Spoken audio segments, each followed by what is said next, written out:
Mhm. Hello there, Jedi, Dark Jedi, Sith, Inquisitors, Scavengers, Bounty Hunters, Force Wielders, Modest Gods all over the world. Welcome again to another Lord of Shadows episode. This time we're going to do a review which I've been waiting for a long, long time to do it. And finally, here we are discussing, reviewing one of my most anticipated Star Wars TV shows, Ahsoka. And of course, I do have the honor to do it not just simply by myself, but this time I'm doing it with my fellow associate.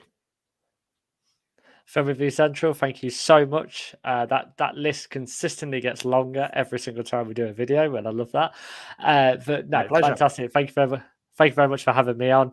And yeah, a couple of months ago, obviously we discussed Ahsoka, our predictions, our hopes, our dreads a little bit. But no, it's fantastic to be back on now after watching it, and we can now share all of our thoughts.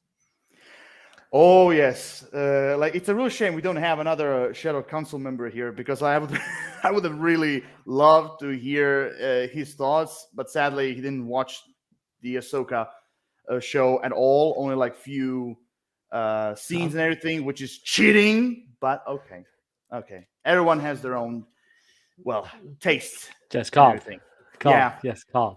Yeah. So basically, before we go to Ahsoka, I will try to give you a little bit of a history of the character. So basically, which of course, almost every Tom, Dick, or Harry in Star Wars knows this, but like Ahsoka Tano, was created by George Lucas and of course, naturally, Dave Filoni during the Clone Wars season 1.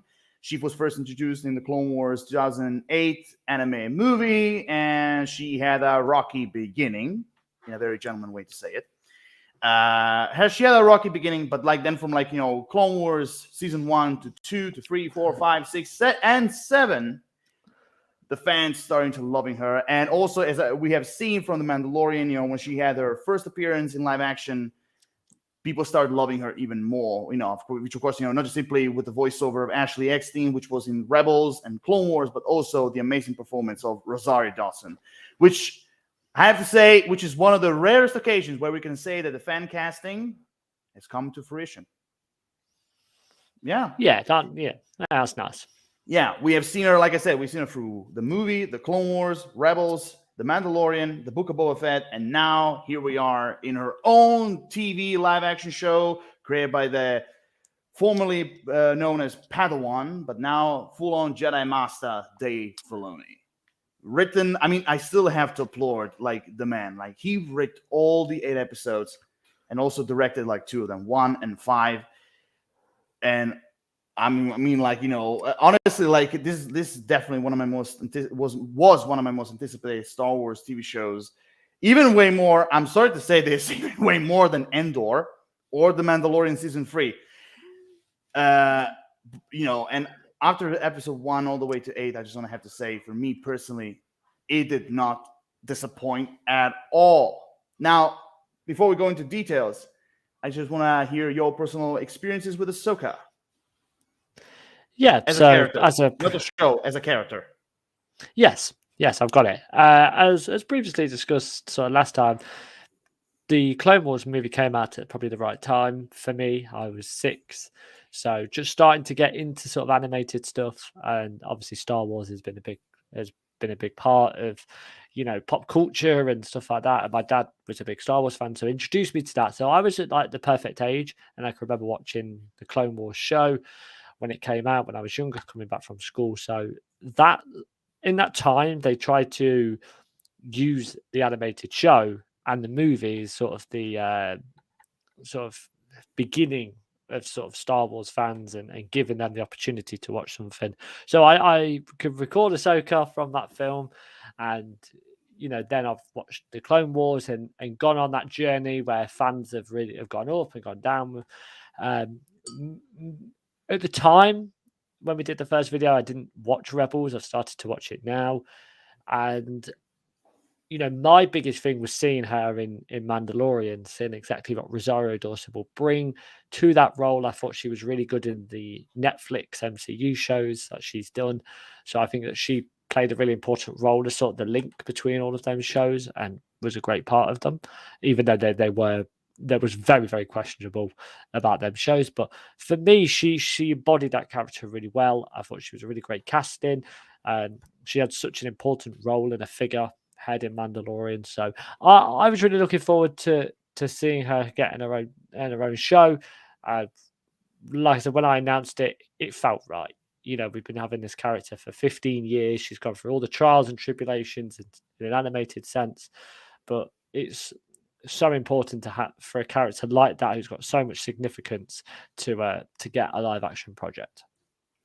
Yeah, definitely. I mean, like I said, when she was first introduced in the movie, as I said it gently, like she had a very rocky start because like not a lot of people liked her at all, and also a lot of people questioning, the connection with the Revenge of the Sith, like, wait a minute, Anakin Skywalker was never a Jedi Master. How the hell did he get a Padawan?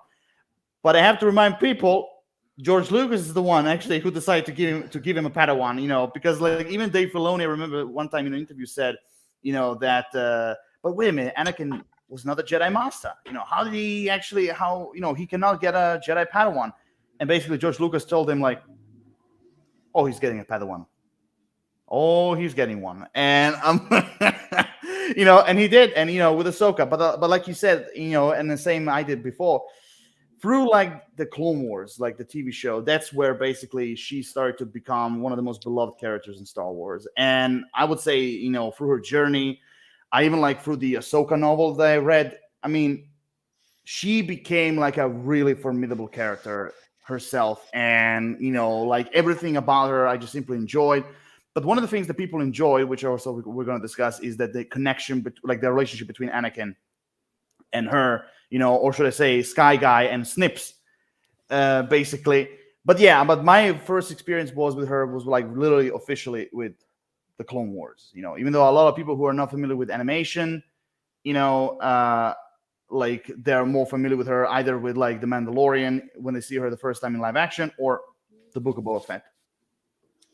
Yeah. But again, it was very questionable. I mean, like you said, it was very questionable, like, how the portrayal of live action is going to be, because everyone know her through the voice of Ashley Eckstein, if I'm pronouncing her last name correctly. Like it was all like, because for a lot of people, for many, like for like few decades, well, not decade, for like a decade, almost 2 decades, like she was basically, Ashley was like the Ahsoka, like she was Ahsoka. So it was very questionable, for a lot of people, how Rosario Dawson and what kind of a job she's gonna do, like when they announced that she's gonna be the live action Ahsoka. And the first time I saw her, which everyone saw her in season 2 episode The Jedi, she did not disappoint. Like she was phenomenal, and I loved her in the Book of Boba Fett, but like in Ahsoka TV show, that's where her performance shines. And you can definitely see that she was chosen wisely. Dave Filoni chose wisely to cast her as Ahsoka, because we have to remember that's Ahsoka, that's Dave Filoni's baby when it comes to Ahsoka Tano. Like that's his character, because a lot of people even know that when Lucasfilm or anyone else tried to use Ahsoka in some certain project, they have to ask Dave Filoni for permission if they want to use her, or not. Like she's the one who always has the last word. So overall, I mean, I cannot wait to talk about this show, which we're gonna go right into it, right here, right now. 5, 4, 3, 2, 1. Here we go. I just want to say my first thoughts. I mean, I was shortest countdown ever, by the way. That was the shortest countdown ever. Yeah, I mean, like we're not. Yeah, I mean that's the whole point. We're messing around. We're not wasting time. We're going immediately straight to the point. But again, I was very polite when I said, it did not disappoint, because I will tell you right now, Ahsoka, after watching all the episodes, for me personally, it delivered. It gave me everything I wanted. Like this is the Star Wars I literally fell in love with. Like this is Dave Filoni gave me everything I love, and that's why I will say it again. This is my Star Wars. I mean, with all the respect to the Mandalorian, I love that show. I really enjoyed the Book of Boba Fett. I mean, even I enjoyed even Andor, even though a lot of people. I'm not going into detail about that, like when it comes to my top 5 rating, but like I even enjoy Andor. The only problem I had with Andor, for example, was it was slow. Okay, it wasn't my type of Star Wars. Even though I welcomed it with open arms, and still, sometimes when I watch it, I still enjoy it. But anyway, uh, Ahsoka definitely became, after all 8 episodes, my number one favorite live action Star Wars TV show for now, and it is also one of my top three Star Wars TV shows like ever. If I have to rank them, like she is definitely like under Clone Wars. Like Clone Wars is number one, Ahsoka is number two. Like definitely, like everything he brought in with the new characters, the story, the lightsaber duels. Oh my god! Like in this show, we had so many fucking lightsaber duels, even way more than the sequel trilogy, way more. And I was like, yes, that's what I'm asking. Because that's my Star Wars. I'm sorry to say to a lot of people, because I know a lot of people are going to shit about it, but that's my Star Wars. Lightsabers, the mythology around the Force, Jedi, Sith. That's the thing I love the most about Star Wars. And you have to agree. When people say Star Wars, what's the first thing that comes to you in their mind? Lightsabers. I mean, correct me if I'm wrong. No. The first thing I think of is Jar Jar Binks. No. No, absolutely. Oh my god, I feel like he's in the room. I feel like he's in the stream. No, yeah, absolutely right. Absolutely right. Lightsabers are the most important thing. But just what you were saying as well about the top three in terms of Star Wars shows, and for me, it's not quite there. It's not quite on that level. But you automatically immediately see the impact that show has had on you, right? So, for example, you've said it's just under Clone Wars. Clone Wars had 7 seasons, 20 plus episodes in every single season. It had such an incredible impact and a cultural impact. So ultimately, you do think to yourself, if you're putting that just below Clone Wars after 1 season, 8 episodes, you automatically think it is doing something right. It is making it, even if people are watching this now that have not even watched it, you making that comparison, regardless whether people agree with you or not. The fact that it's being talked about in the same vein and conversation here in a review and a discussion of a big Star Wars fan like yourself, you automatically immediately think to yourself, "Wow, this show is something." And I think that's what's really interesting. For me, it had the highs and lows. It most definitely felt like a Star Wars show, she said. I really, really enjoyed Andor. I will always put Andor number one, but it was a different Star Wars show. It was something different, and it was a world assessment of Star Wars at that time. But this is what feels like Star Wars in this show, mainly because it does have your lightsabers, your Siths in there. It almost sort of does feel as if this show is back to a Star Wars level. Mandalorian, bridges the gap between in that world. Obi-Wan is a different type of show. Boba Fett was a different type of show. This feels like a Star Wars, project, mainly because it has so many of them stereotypes and themes that we really enjoy from this world. Yeah, like I said, all the, I'm trying to, when it comes to live action TV shows, like all the Star Wars TV shows, like I enjoy them all. I love them all. I'm not gonna say equally. Like some of them I love more, some of them I love less. But it doesn't mean the ones I love less they're bad. I'm not saying they're bad. No. Like I never said Endor is bad. Because like I said, I enjoyed the characters. For example, my most memorable thing about Andor was how they explored the ISB, the Imperial Security Bureau. That's the thing that actually, I was interested in most, to exploring that area of the Galactic Empire, and that's actually the thing that kind of kept me going. Of course, Diego Luna did an amazing job as Andor and all that, as the main character. All the other actors were great and everything. The story was interesting, but again, it wasn't my Star Wars. Obi-Wan was like, before Ahsoka, Obi-Wan was the closest. That was okay, that's what I want. That's my Star Wars.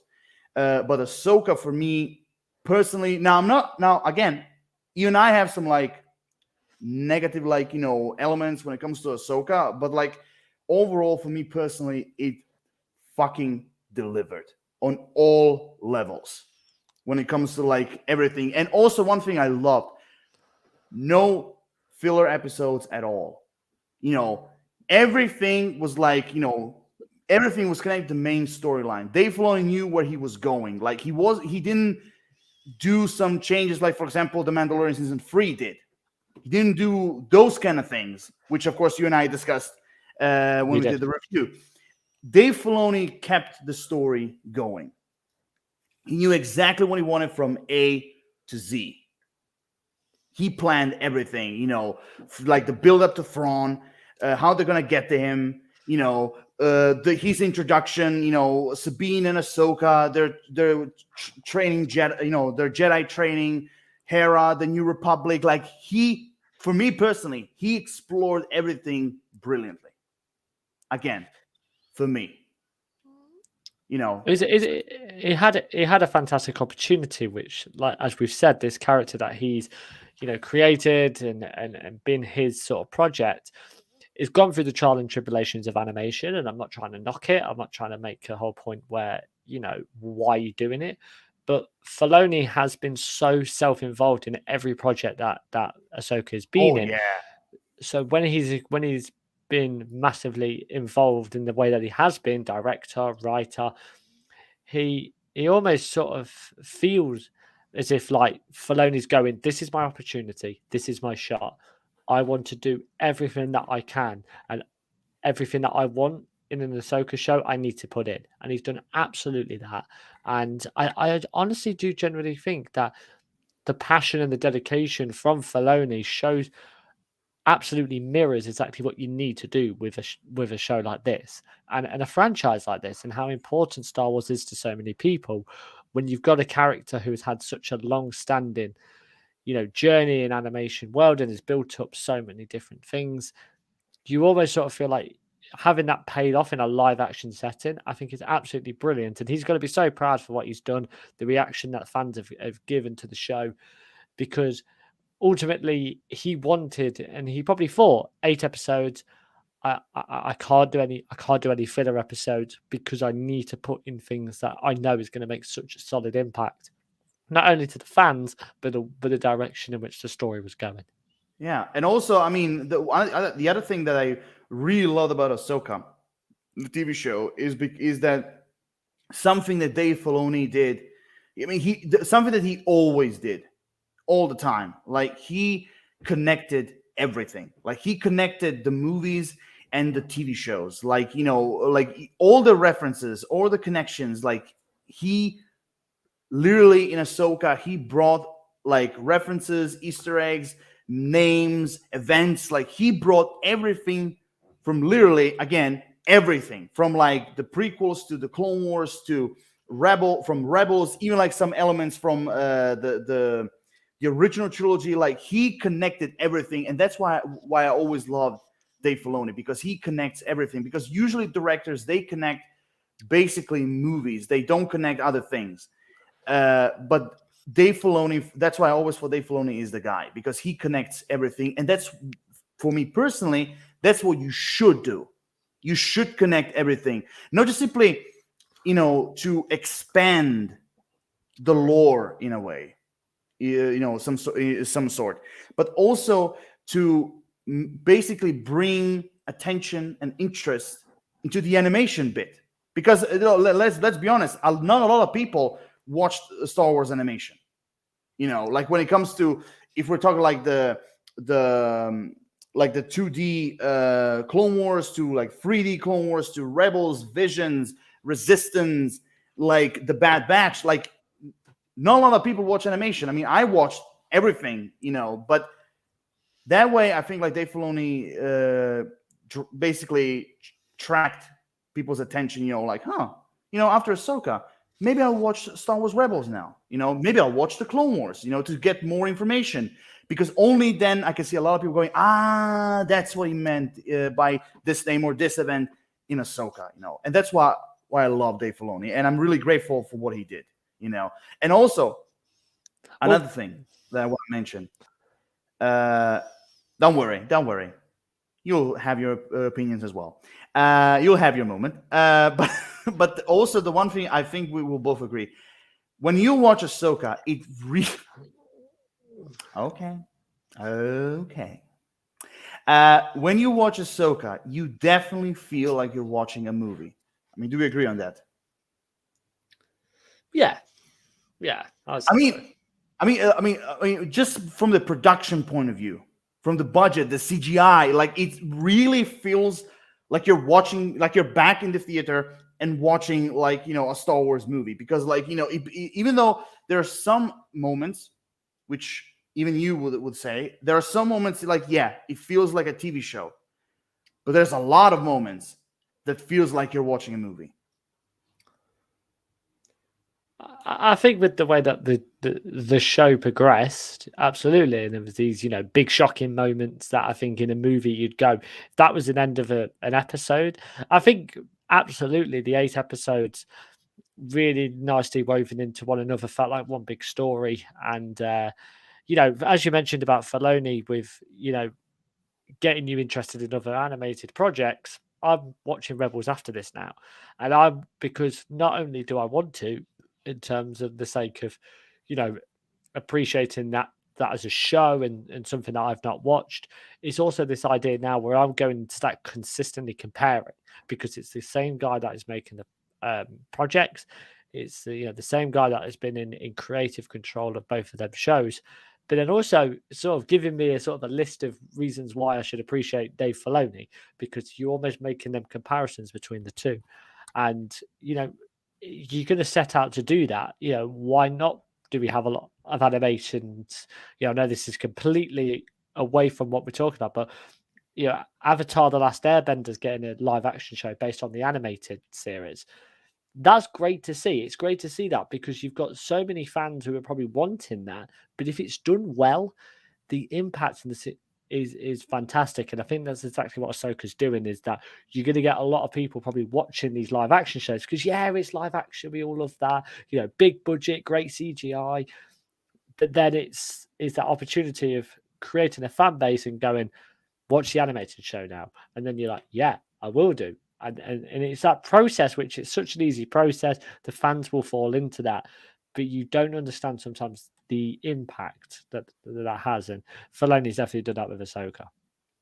Yeah, definitely. And also one of the things I have to applaud him is that not simply it connects, like I said, not only just simply connect the movies and the animation, but also connected like events on connected like with the Mandalorian. Like he connected even that part. Like for example, if we go to that New Republic scene where like Hera was court-martialed, like they mentioned, what about the siege, like the Battle of Mandalore, and Xiono said, "You're right.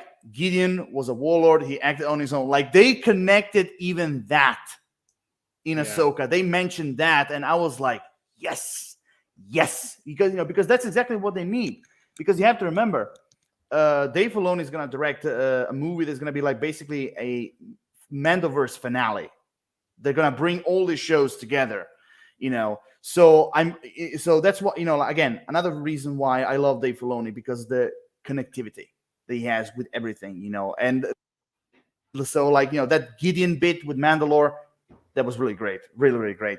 Now, again, we could talk about like like I said, the world building and everything, but also I have to say, like I mentioned it before, but I also want to see what you think. Like Rosario Dawson's performance as Ahsoka, which I know a lot of people had a problem, like the first part, like until episode 5, she was like stoic, she was like very cold, very serious, and then after that, she was like all lighthearted. She was like the Ahsoka that we knew from before, and everything, But for me personally, the way how she delivered like that performance was great. And also you have to realize the reason why she was cold, stoic, and then later on lighthearted is because basically, okay, before episode 5, the reason why she was that is because she held like all this baggage, all this like weight on her back, basically. Like she blamed herself, like what happened to Anakin, and with Order 66, how he became Darth Vader,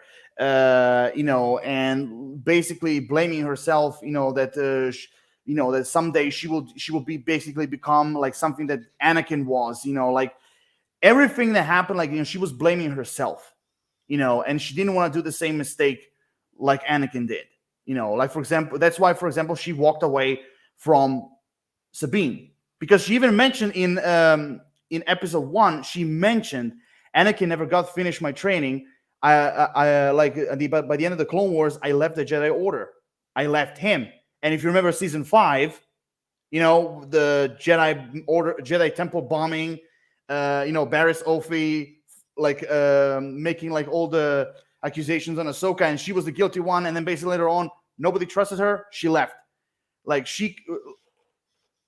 and basically, and that's why she also mentioned, that's why I left Sabine. And then later on, you realize why. Because, what happened to her parents, the Mandalorian purge, and everything, which is also another connection with the Mandalorian. The how they called it, the land, no, the event, or the land of 1,000 tears, something like that. I remember, which is again another connection to the Mandalorian. So basically, I loved her performance, and the way after episode 5, the reason why she changed is because she was basically reborn, and I knew that something like that is going to happen. Because all the guilt that she had disappeared. She accepted them and move on. And so I have to, again, Rosario Dawson's performance, I thought it was brilliant, and I really cannot wait to see more of Ahsoka in the future with her playing that role. I mean, what did you think? Yeah, absolutely. I thought she was good. Like I said, I really did enjoy her in the Netflix MCU shows. I thought she was a really good actress. First few episodes, with about 1 to 3, she wasn't the star of her own show, which is a weird thing to say, but I just, like you said, I think she felt very plain. She felt very sort of, but when you're sort of getting into it, and I think her character arc really built up after 4 when the show picked up for me, and obviously 4, 5 was really the height and the pinnacle of this show. But also, I think she was in a goal. She had a goal. She had a mission. I think one of the things, and this is why I don't do episode reviews in terms of like long drawn out week by week episode reviews, is that you sort of say things one week and then it completely changes the next. It's like on the opposite end of the spectrum.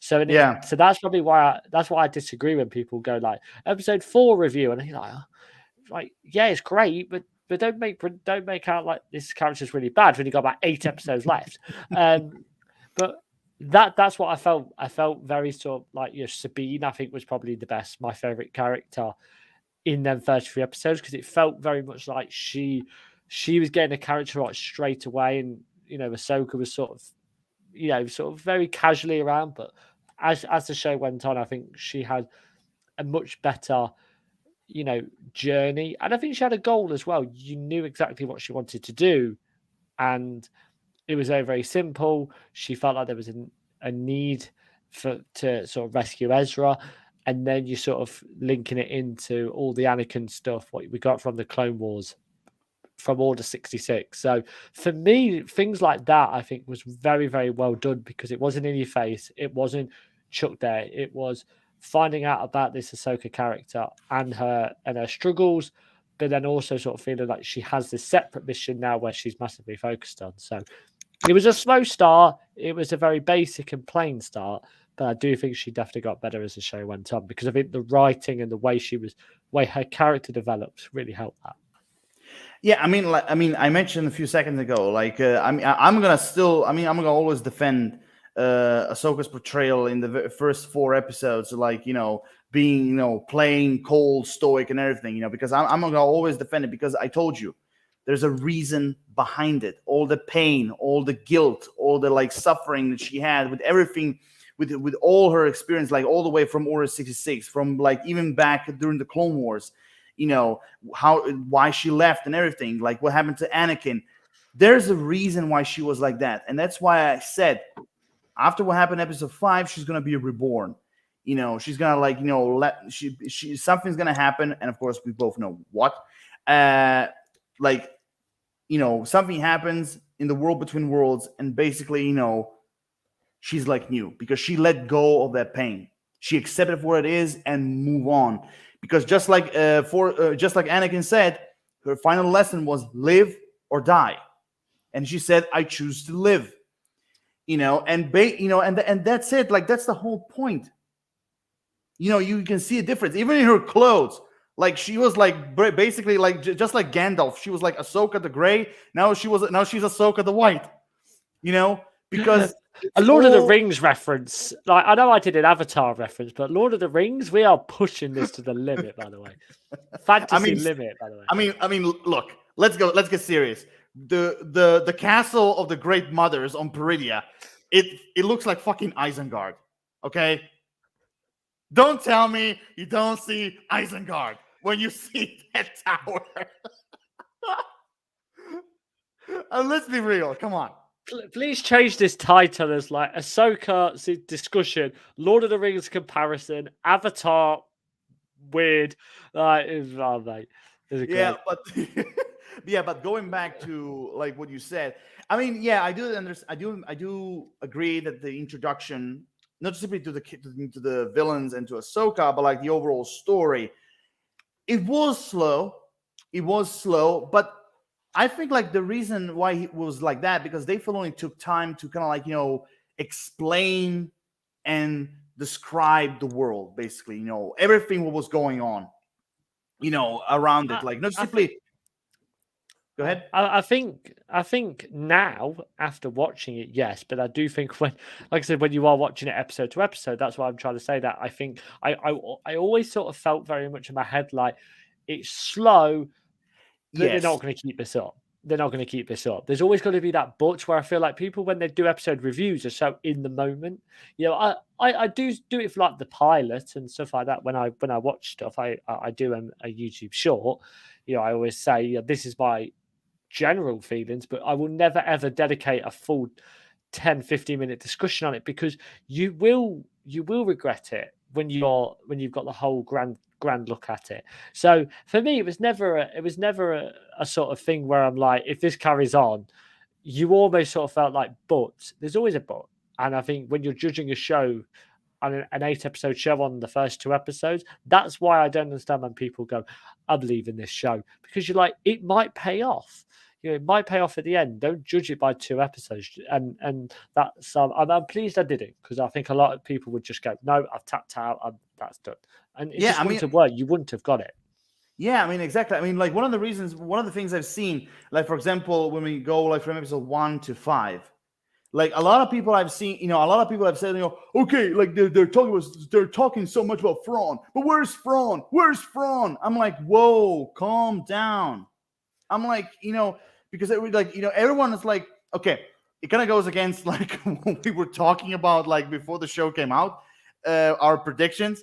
But then after watching the show, literally episode per episode, I mean, it's all when the time comes from episode 6, everything basically got paid off. Like everything was like we were like all the build up to Grand Admiral Thrawn's character, it was all rewarded in episode 6 because when we finally saw him, So and I love and honestly throughout the first 5 episodes, I love the build up to the character. I love the way how they were describing Thrawn, like, his return, who he is, what kind of imperial he was. Like, I love all that.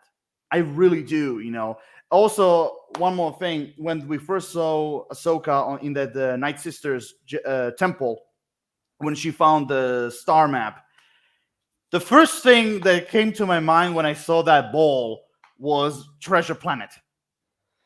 Oh my god! Honestly, what is going on with these comparisons? Yes, I do. Yeah, I agree with you. I mean, like seriously, I was like, when I saw that ball, I was like, oh my god, it looks like the fucking map from Treasure Planet, And then like the way how Sabine opened it, and then like the stars, the systems, and everything, the entire galaxy.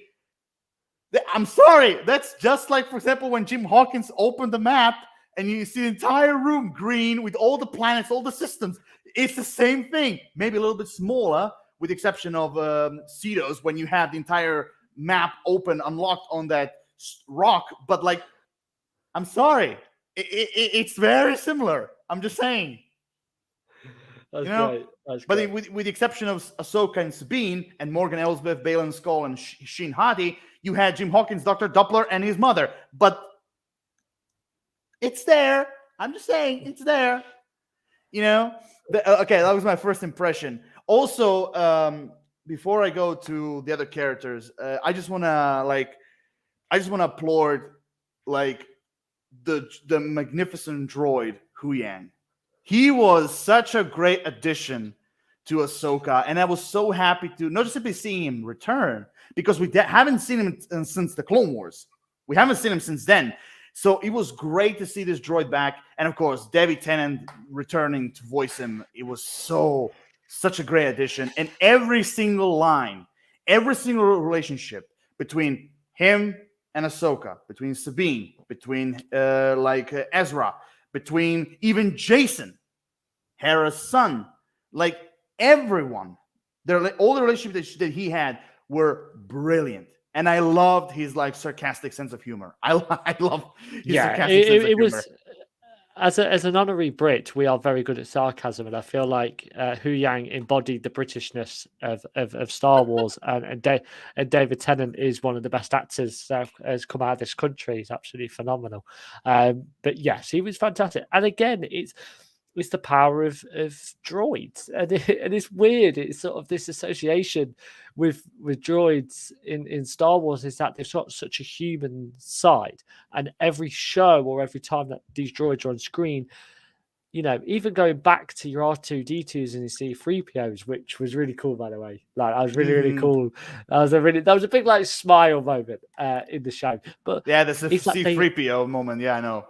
Yeah, all droids do have a connection.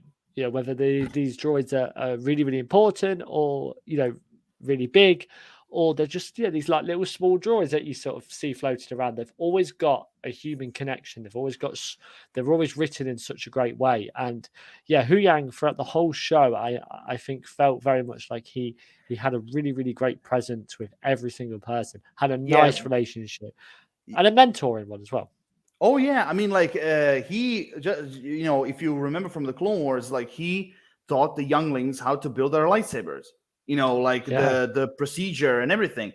You know, and this is also this was always one of my favorite episodes in Clone Wars, when you had this episode with the Ahsoka, Yoda, and the younglings try to get their kyber crystals, and then basically how to learn to build them.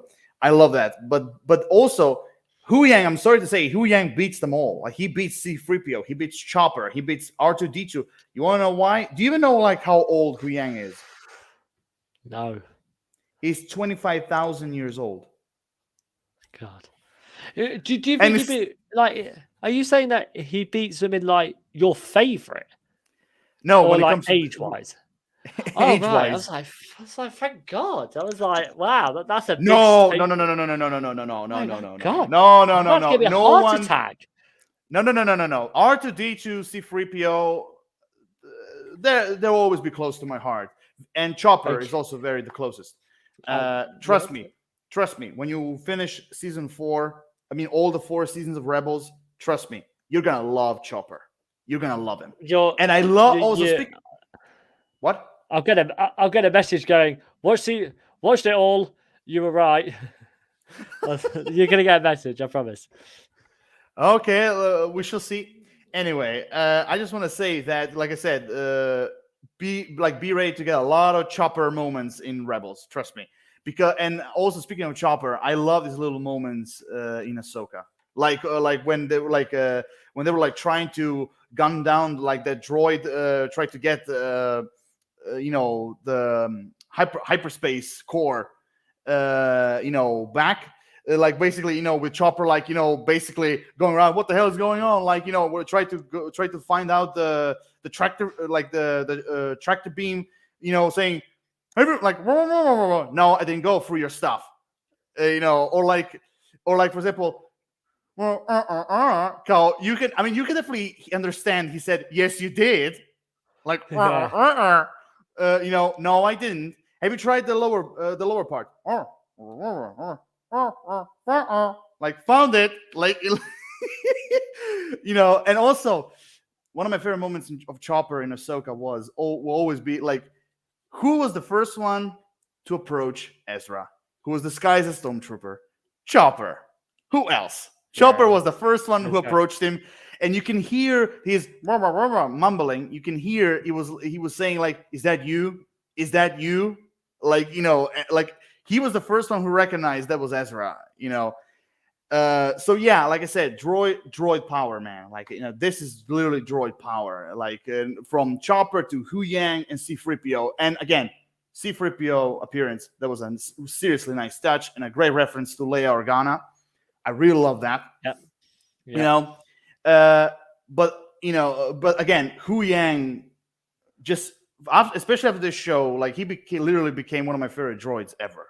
Hu Yang, like he was so good. Like I said, David Tennant's addition was like made him like even higher on my list, basically. But now, like also going to other performances, like Hera Syndulla, Sabine.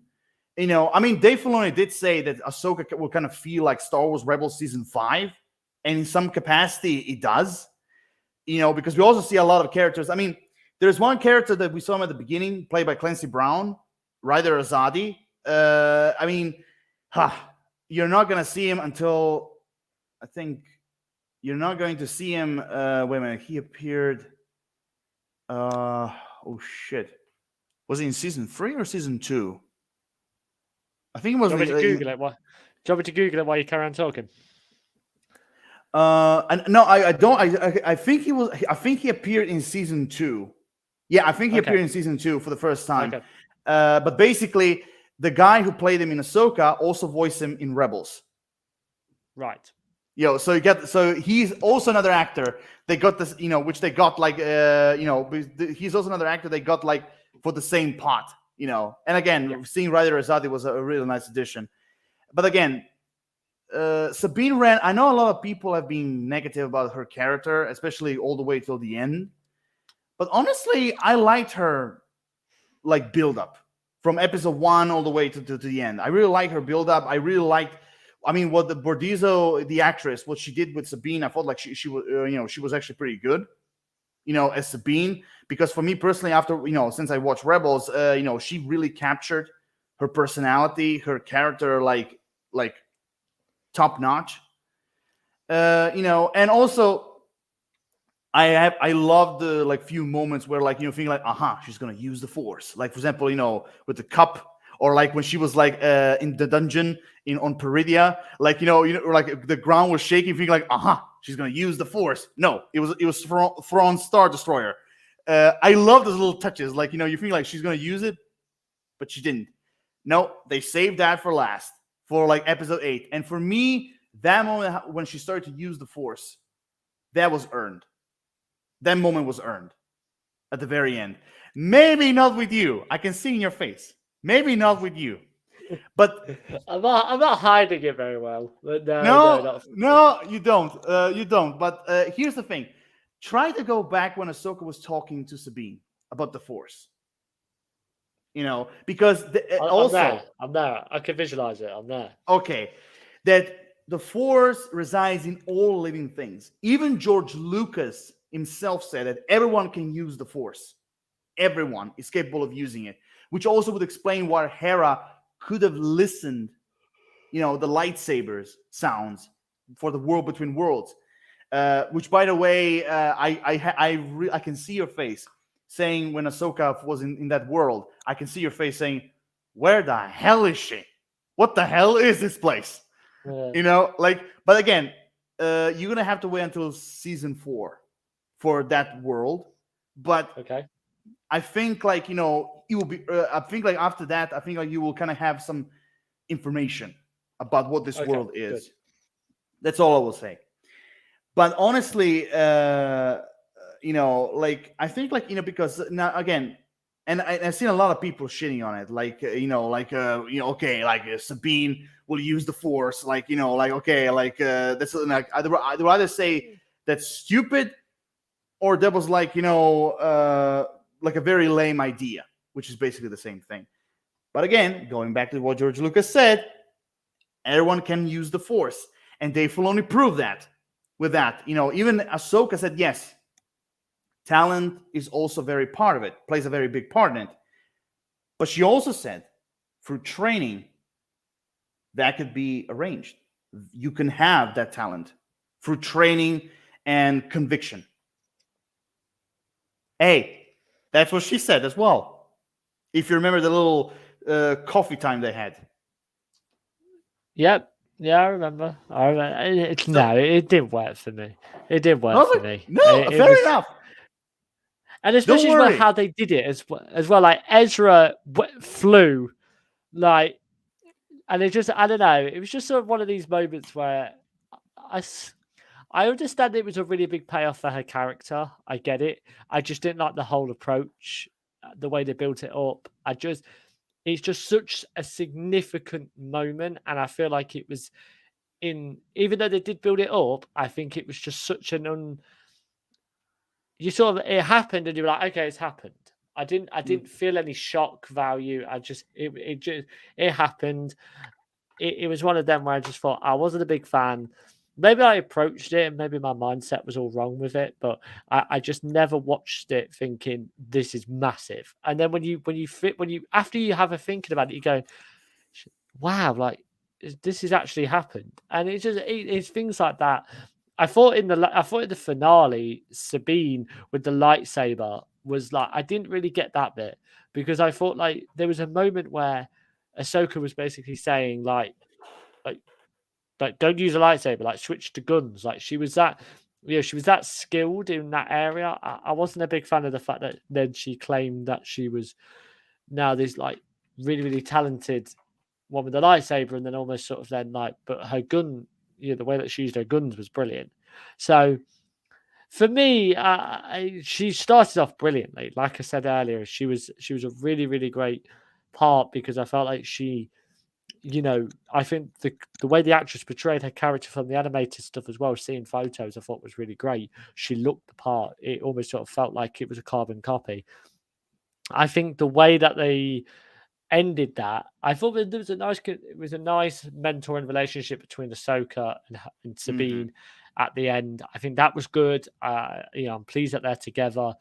It was just them little moments within the finale where I just sort of felt like she was getting a little bit, disappointed in them sense. But again, her and Ahsoka had the same goal of finding Ezra. You really see their relationship the way. So she was so happy when she saw him, which was really, really great.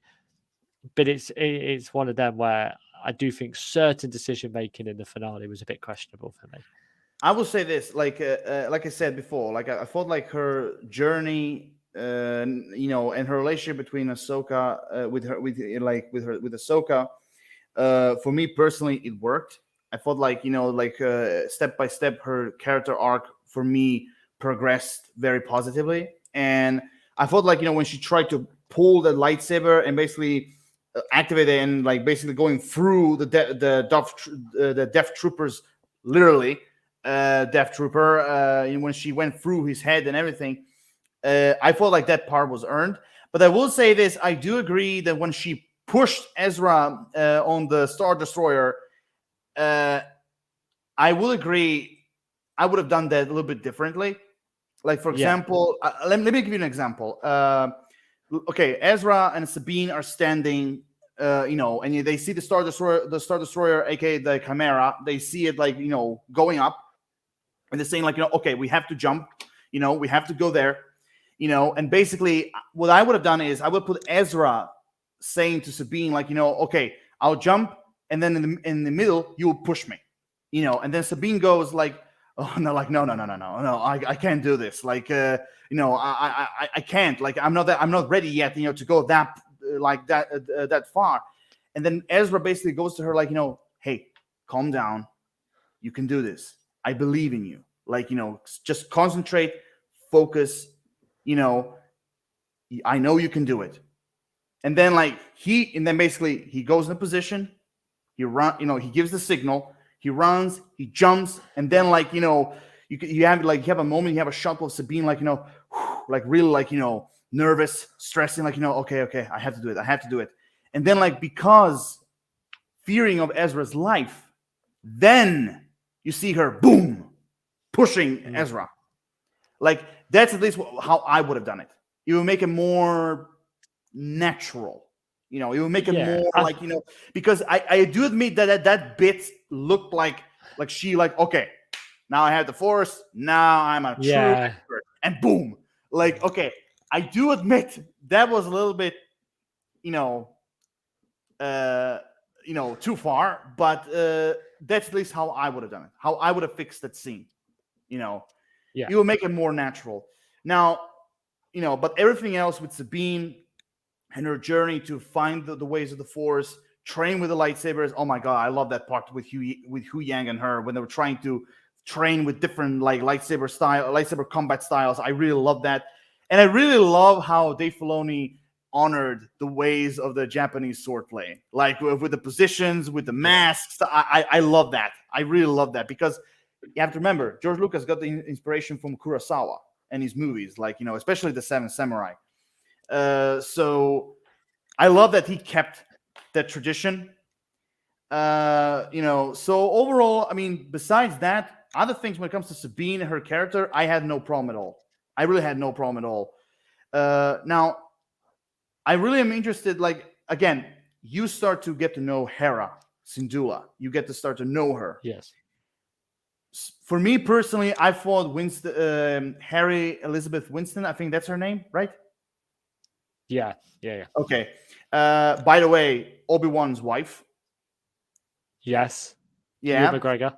Yeah, that's his wife. You know, it's just so cool. Like, you know, he is Obi-Wan Kenobi and she is Hera Syndulla. Like they're both in Star Wars. I just love that image. It's just a casual mom and dad. Yeah, exactly. So basically, some people have some problem with her, but honestly, I thought she played Hera brilliantly.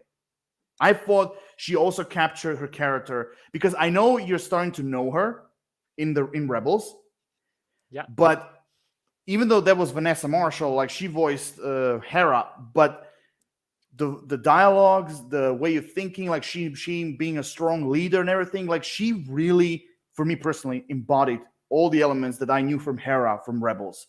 You know, like you know, I and also like from the little talks that she had with Ahsoka, with Sabine being like this kind of like a mother figure, you know, talking with the other senators, you know, when she was court martial and everything, like even with Jason. I think like she did an incredible job as Hera. What do you think? Yeah, absolutely. Because the characters were so, especially when they went to get Ezra, and then obviously Thrawn was there, that everybody is on the same location, everybody's in the same place. So I think you had to sacrifice at least one character not go, or one character to sort of, you know, take the fall and take the flak for this sort of like pushing of the mission that obviously wasn't accepted. So again, people's opinion about it, probably because there wasn't a lot of it to sort of focus on. You know, she had a great relationship with her son. She was the military reasoning, but she knows why. But she, you know, she's got a military rank, but she knows what's right.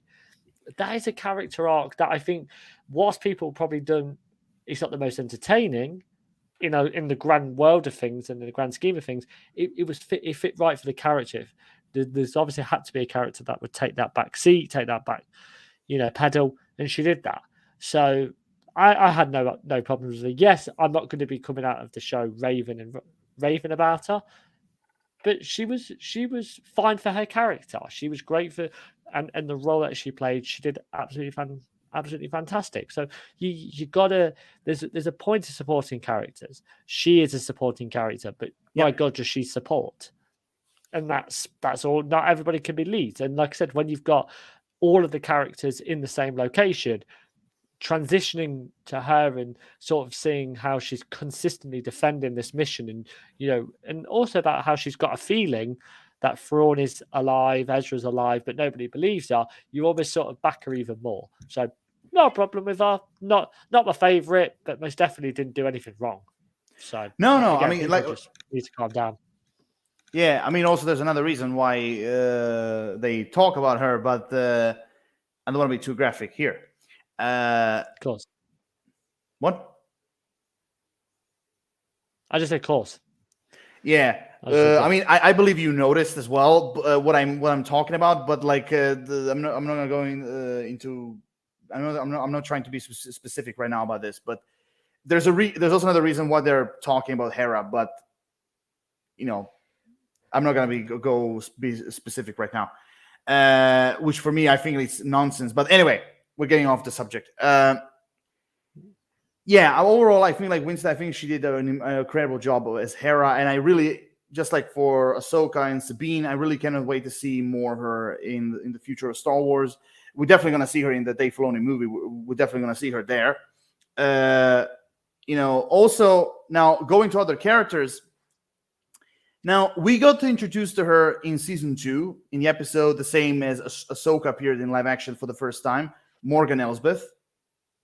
Yeah. Now, I felt like there's been a lot of theories that she was actually a Night Sister of Dathomir, and in the very first season, it was confirmed that she's a Night Sister. Do you remember the Night Sisters from Clone Wars? Yes, I do. Okay.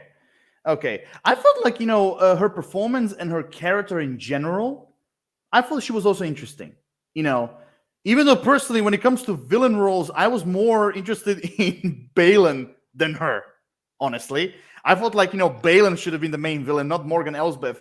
But for all the screen time that she had, I felt like she was interesting. I felt like she was a cool villain, like with authority, trying to be the leader and everything, and also like the relationship that she had with the Great Mothers, and like her fights with Ahsoka. Which, by the way, I just want to say her duel with Ahsoka in episode 8 was great. It was such really wonderfully choreographed. That fight that she had when she possessed the blade of Talzin. I felt like she was great. But again, her performance in general, I felt like it was great. I thought it was actually pretty good. I mean, what did you thought of Morgan Elsbeth in general?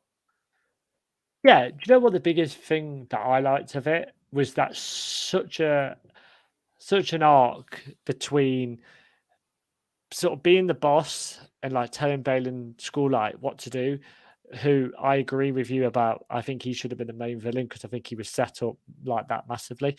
I like this idea that she was the leader, she was the boss, and then when you go to when she sort of interacts with Thrawn, it's like no, now he's the boss and you listen to him. Like even though that she was a Night Sister and she possessed all this power, it is sort of. I'm going to use the analogy of there's always a bigger fish, and I feel like she was the one right at the beginning, and then she's like, no, now I listen to you. And yeah, she was great. I agree with you that I think Balin should have had more in terms of focus, and he should have been the one to sort of have that relationship with Thrawn. He didn't really. I don't think Thrawn particularly liked him, did he? I think Thrawn just sort of like, this is who you are. Let me deal with you. So yeah, I didn't mind it. I mean, there were a few. I mean, there were a few moments, like for example, when she said that he's the one who brought Sabine with them, and basically Thrawn said, "And you are," and basically he's like, "Well, you must be General Balin Skull of the Jedi Order," and then he's like, "I departed ways with the Jedi long ago," and Thrawn just simply basically says, "You will not be the first," And then basically when they were talking about Ahsoka coming to Peridia, he said, about Balin assured me of her death, and Thrawn just simply, and yet he was once a Jedi, so we should we should regard him as flawed. Like you can see that Thrawn didn't actually quite liked Balin or Shin. Yeah, absolutely. But again, that was probably just that you sacrificed Balin a little bit because of how big that Thrawn was, and I'm sure we're going to get into them. But no, Morgan Elsbeth was fine. She needed to be in the show because of what she did in Mando season 2 and the interaction she had with Ahsoka. I do think the fight that they had was the best fight. I did have a problem with Ahsoka's fighting style. It did feel very static in some moments, not as free flowing as I particularly liked. But no, the fight with her was the centerpiece of the finale, and I thought it was really good. Yeah, I mean, like at the last, I mean, I just want to say that Oh, and we have lost FRC doing his business. Yeah. So before so I just want to continue with my thoughts, like before he returns. Yeah. I mean, like I don't know why a lot of people had problem with like going back to like Sabine. I don't know. Like I mean, I really liked her journey, like all the way, like from her character, from like her skills with the lightsaber. Like that's why I think like one of my favorite fights were with Shin Hati, because like the way how she was playing with her and everything, and you can see that like Sabine wasn't ready and everything, even though a lot of people had problem with the stabbing, but overall, I like her character. Like I said, from her character, the lightsaber skills, journey, and then journey trying to figure out how to use the Force. Like, I felt like Sabine, was just fine. I really like Bortisa's portrayal in general. I felt like she really captured her Rebels character. Hera was great, and also I would say Morgan Elsbeth. I really love the ritual between the Grey Mothers and also the Blade of Talzin. Oh my god, they brought me back memories when Mother Talzin fought Mace Windu, because she was the first one who actually holded the blade. I really like that. I think we also saw her blade being used in the comic book Son of Dathomir. I haven't read that comic book a long time. But anyway, like I thought like her duel with Ahsoka round 2 since season 2 of The Mandalorian, I thought it was great, and it definitely is one of the best. I really liked. So yeah, overall, I thought Morgan Elsbeth in general was pretty interesting as a villain, even though more, I was more centered with Balin than her. But I thought like the actress, I think she did a really really good job. Yeah, yeah. Oh my god, I love those. I love those Hera moments, like when she was talking to the businessman, saying, "I can make it more as an inspection if that's all right to you." And like, oh, classified. I'm a general. Nothing is classified to me. I cannot. Well, unfortunately, you are not able to authorize it. I just love how she said, "Want to bet?" I love that moment with Hera. I really love that moment. Yeah. Oh yeah, and also that moment with the. Oh, you're back. I'm back. I'm back. I'm here. I'm here. I'm present. Okay. While you were there, I was just talking to myself. Okay. Okay. Yeah. No. That's. I do that Now, quite a lot. I was just going back to like some of my thoughts about Sabine, Hera, and Morgan Yeah. Elsbeth and everything. You know, Yeah. Go. yeah. I mean, also, I mean, like one of my favorite moments, when it comes to Morgan Elsbeth's character was like, I mean, I love the way how she's proving herself, like being loyal to Thrawn and everything. I really love those moments, and I really. One of my favorite moments was definitely when Thrawn said, well, Ezra, Sabine, and Ahsoka, like they're going to be very near the top of the tower, and unfortunately, we need more time. Yeah, that means we're going to sacrifice you so we can escape. Like I don't know, but there's something about that moment that I really really loved. Really, like way how Thrawn told her, like with that like awkward silence, and basically saying, "We need more time," and she's like silent, but in the same time, I understand. Like I understand what I have to do. You know, and I think I think that's a really natural sort of progression to my favorite character in the entire show was Thrawn. He's just like I just don't think he even put a.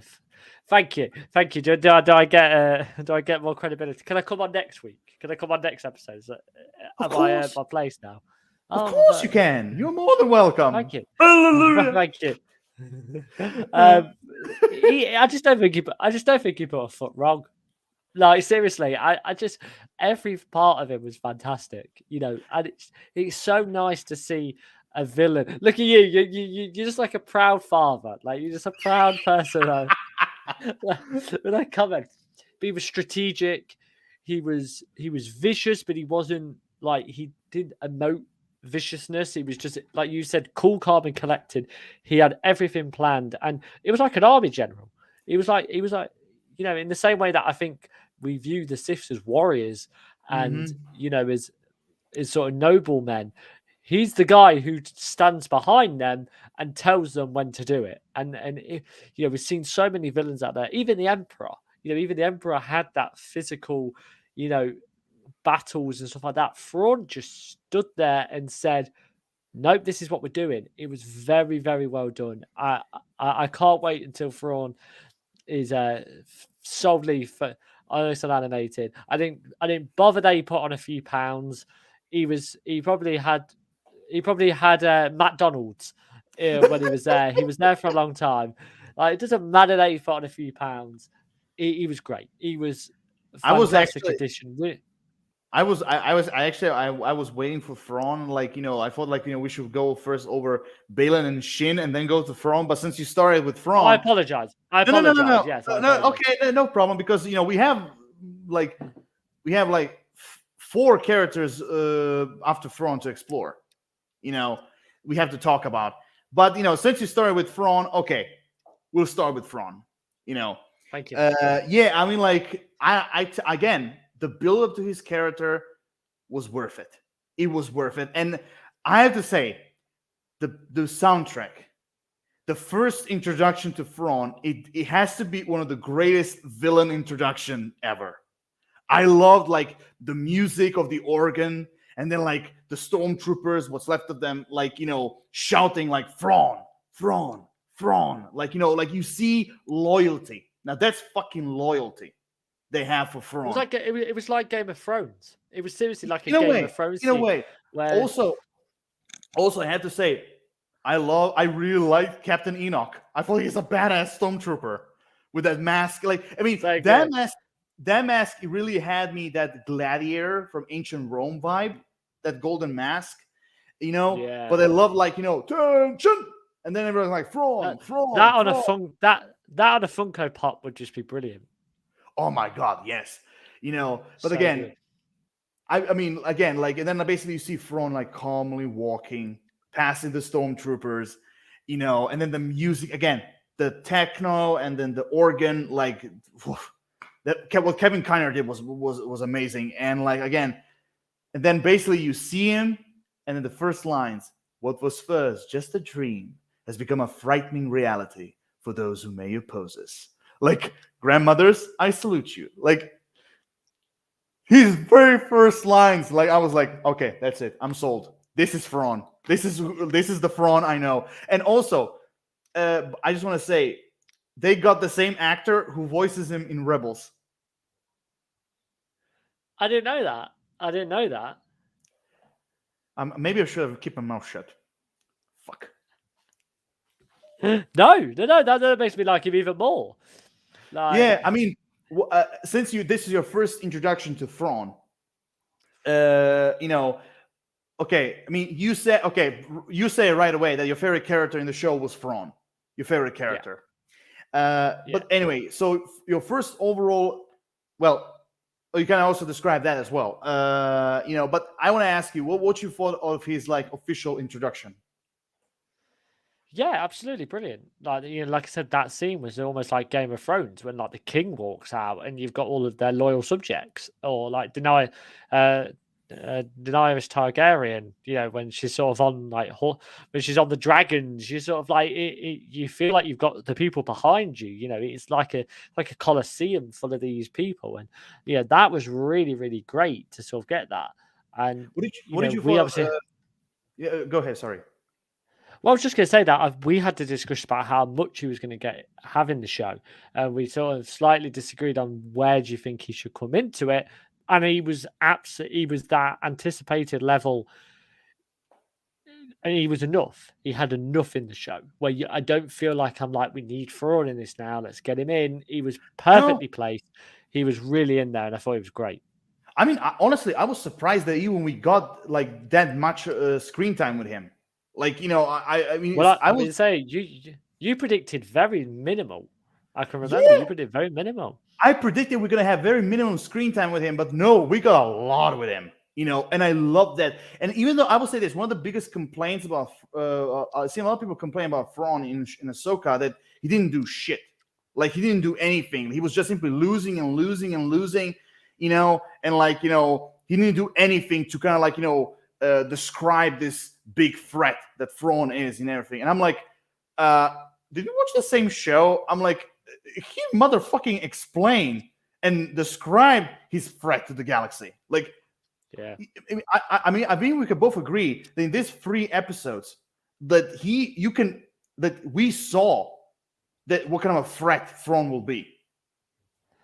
But a threat doesn't need to be physical. That's what I was trying to say. Is that a threat can be mental and psychological and Yes. strategic, and that's exactly what Thrawn was. He was a different villain. This is why people need to go out of that same way that I would say that Andor was a different Star Wars show.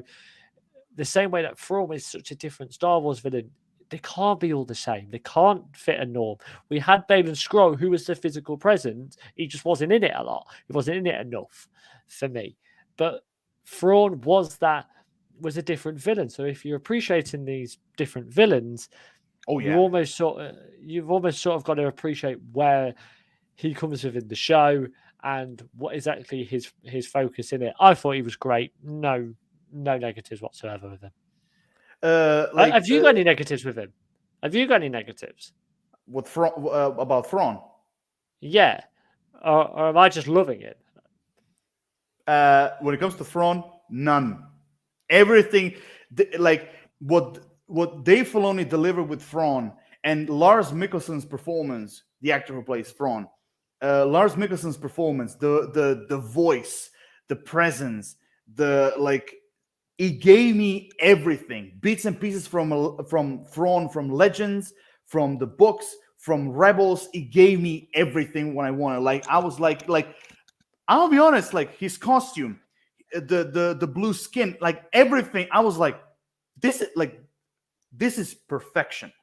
This is perfection. Like, this is the Thrawn I knew. And you think like, oh, he was losing all the time, but you have to realize his main objective was the cargo and to escape Peridia. That's what he wanted. Like that was his goal, to escape.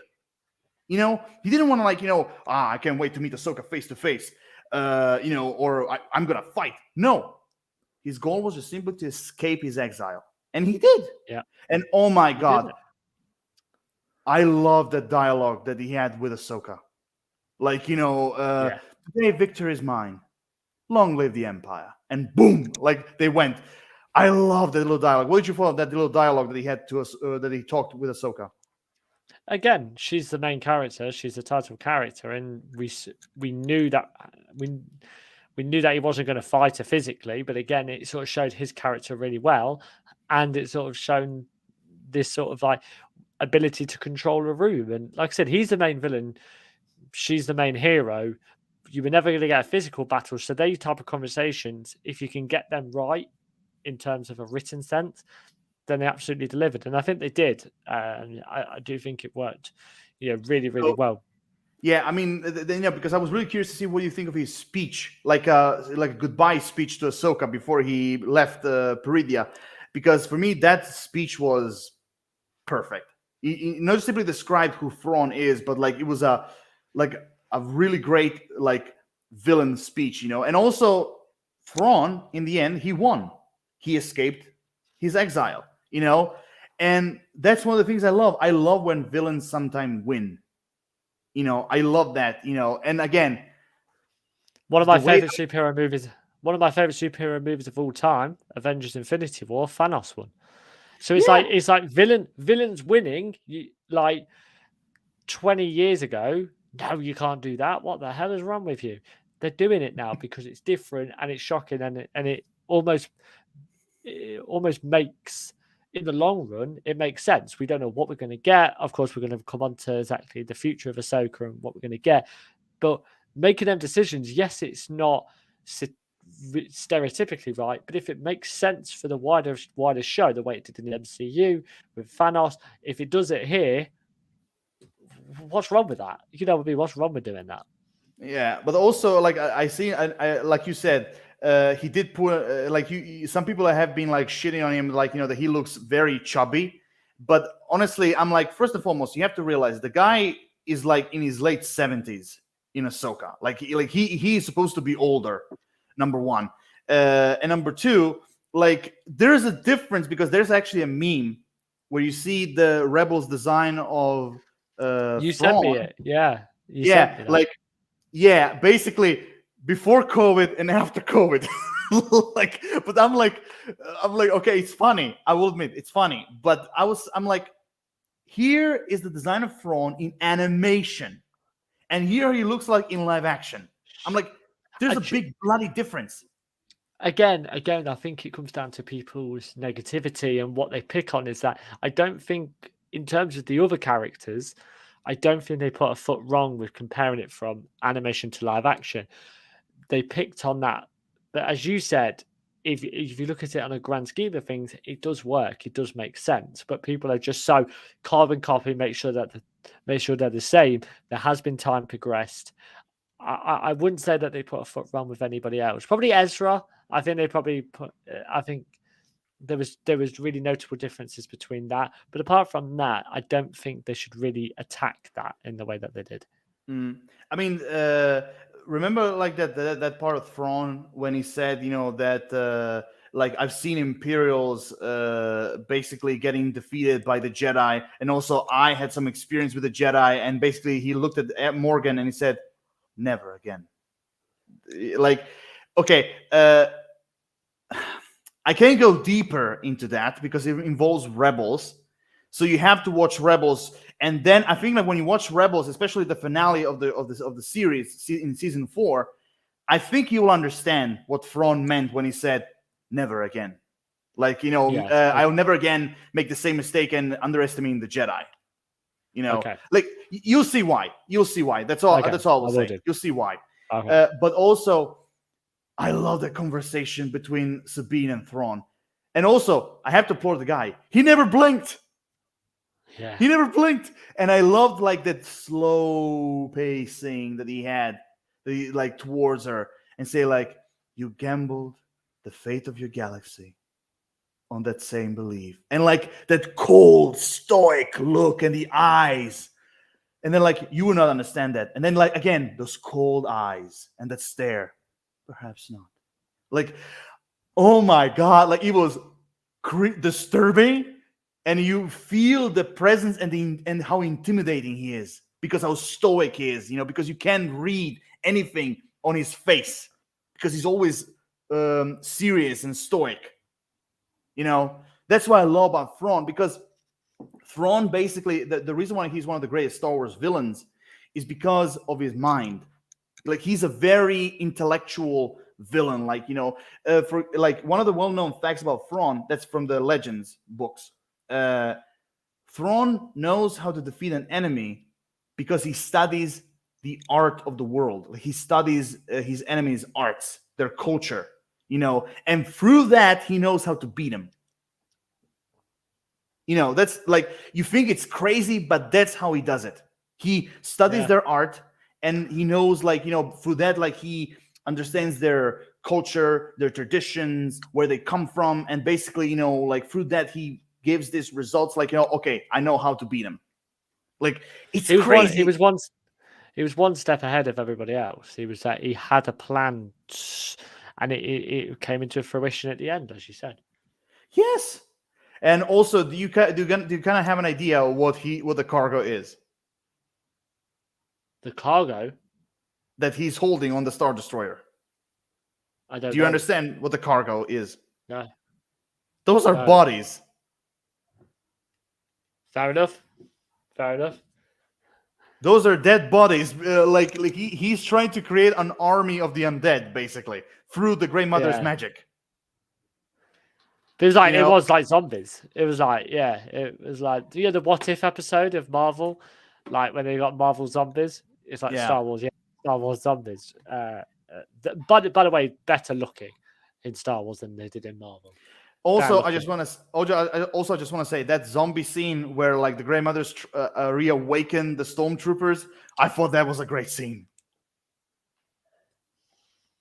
What is it with green eyes and zombies as well? Like, zombies always have to have green eyes. I just feel that. The green, that's the magic of the Night Sisters. Like, of course, their magic is green. Oh no, I get it. I get it in the Star Wars sense, but just in general zombie sense, they always have to be green. Like, I mean, if you look at logically, it should be. I think it should be like a very light blue to gray. Yeah, Yeah, I get it for Star Wars sense, but probably not in terms of like general zombie sense. Yeah, I mean, I I just never love thought to that. say that. I never thought I'd say that sentence. By the way, I never thought I'd Yeah, say that sentence. but I would say this, like that scene alone, when like you have Sabine, Ezra, and Ahsoka together, like free lightsabers, like that brought me back to the time of the Clone Wars. Like I really love that whole scene, like all three of them together fighting with their lightsabers. I just love that. Like, so that overall scene alongside the zombie part was like, for me, was great. I just love that. I love that scene. And also I just want to say, I love how, how they gave the Grey Mothers gave Morgan Elsbeth the abilities alongside the Blade of Yes. Talzin. Like that entire scene, and then when you see the Grey Mothers chanting, I just fucking love how Thrawn is like there staring. He's just simply observing and like keeping his mouth shut. I just love that. Like he's just simply standing there like this and observing everything. I just love that. I don't know why, but I love that. He's just simply observing everything. Oh my god, I love that. But yeah, so basically after Ahsoka, so you cannot wait to see more of Thrawn, huh? Absolutely, absolutely. You know, the way that he portrayed himself in the live action. Let's see how that passes over. But from everything you've said about Thrawn in Rebels has got me really excited, and this just confirms it. I think he was an absolutely fantastic villain, and most definitely deserves all the praise. And according to some fans, he needs to buy a treadmill. Hopefully, now that he's out, he can go on a bit of a run, and he can he can lose some of that weight. Fingers crossed for some people. Oh my god. Yeah, I mean, that's a totally different debate. But okay, I'm gonna go there. I'm not gonna go there. But I will say this. Like that part when Thrawn said, I know you because I knew your master. By the way, I just want to say his reaction, his cold reaction when he was like slowly turning to Morgan Elsbeth and watching her, and he's like, her master was General Anakin Skywalker. Like you can see in his eyes, he was like shocked in his Thrawn way. He was shocked that Anakin Skywalker was her master. And I love that when Thrawn said, there'll be no negotiating with apprentice of Anakin Skywalker. Like he knows, like he knows who he was, because he even said it. I know your master. I mean, I knew your master. And now the reason why he said that, not only because, as Darth Vader during the Empire, but also because that's I will explain to you, because you're not going to see that in Rebels. It was explained in the books, in the canon books. Thrawn Alliances, I think it was Thrawn Alliances or the first book, Thrawn. I'm not sure, but anyway. So Anakin during the Clone Wars, he was like on a mission that involved the Separatists, and basically he was on a planet called Batu or Bateau, and that's where he met younger Thrawn. That's where he met him, and they basically had to cooperate together trying to solve this mission. And then like in the Thrawn Alliances, Thrawn, one of the rarest people who knew that he was Anakin Skywalker, Thrawn by himself discovered that Darth Vader and Anakin are the same person. Because in the Thrawn Alliances, Thrawn and Darth Vader had to work together, Right. And through that, Thrawn discovered that he was Anakin, like through his decisions, orders, the way how he was piloting, the way how he did it. When I was reading the book, oh my god, like it was so good. The way how he discovered who he was, that he was Anakin Skywalker. Oh my god, I mean, he's basically the Sherlock Holmes of Star Wars, Thrawn. That's a good reference. I like that reference. Yeah. I should have done that in my review. Yeah, because like I told everyone, like when they asked me, wait a minute, who's Thrawn? And I'm like, well, he's basically Sherlock Holmes of Star Wars. Very intelligent, very smart. He's always a few steps ahead. But again, I'm just trying to describe very briefly. But like the way how he discovered that Anakin was Darth Vader, and then of course when he met Anakin the first time during the Clone Wars. Man, I really wish we could see that on screen, because it was really great. But basically that will kind of give you an idea how Thrawn knows Anakin through those two separate occasions. Sounds good. Yeah. Yeah. Oh my god, that reaction of Thrawn is definitely going to be a meme.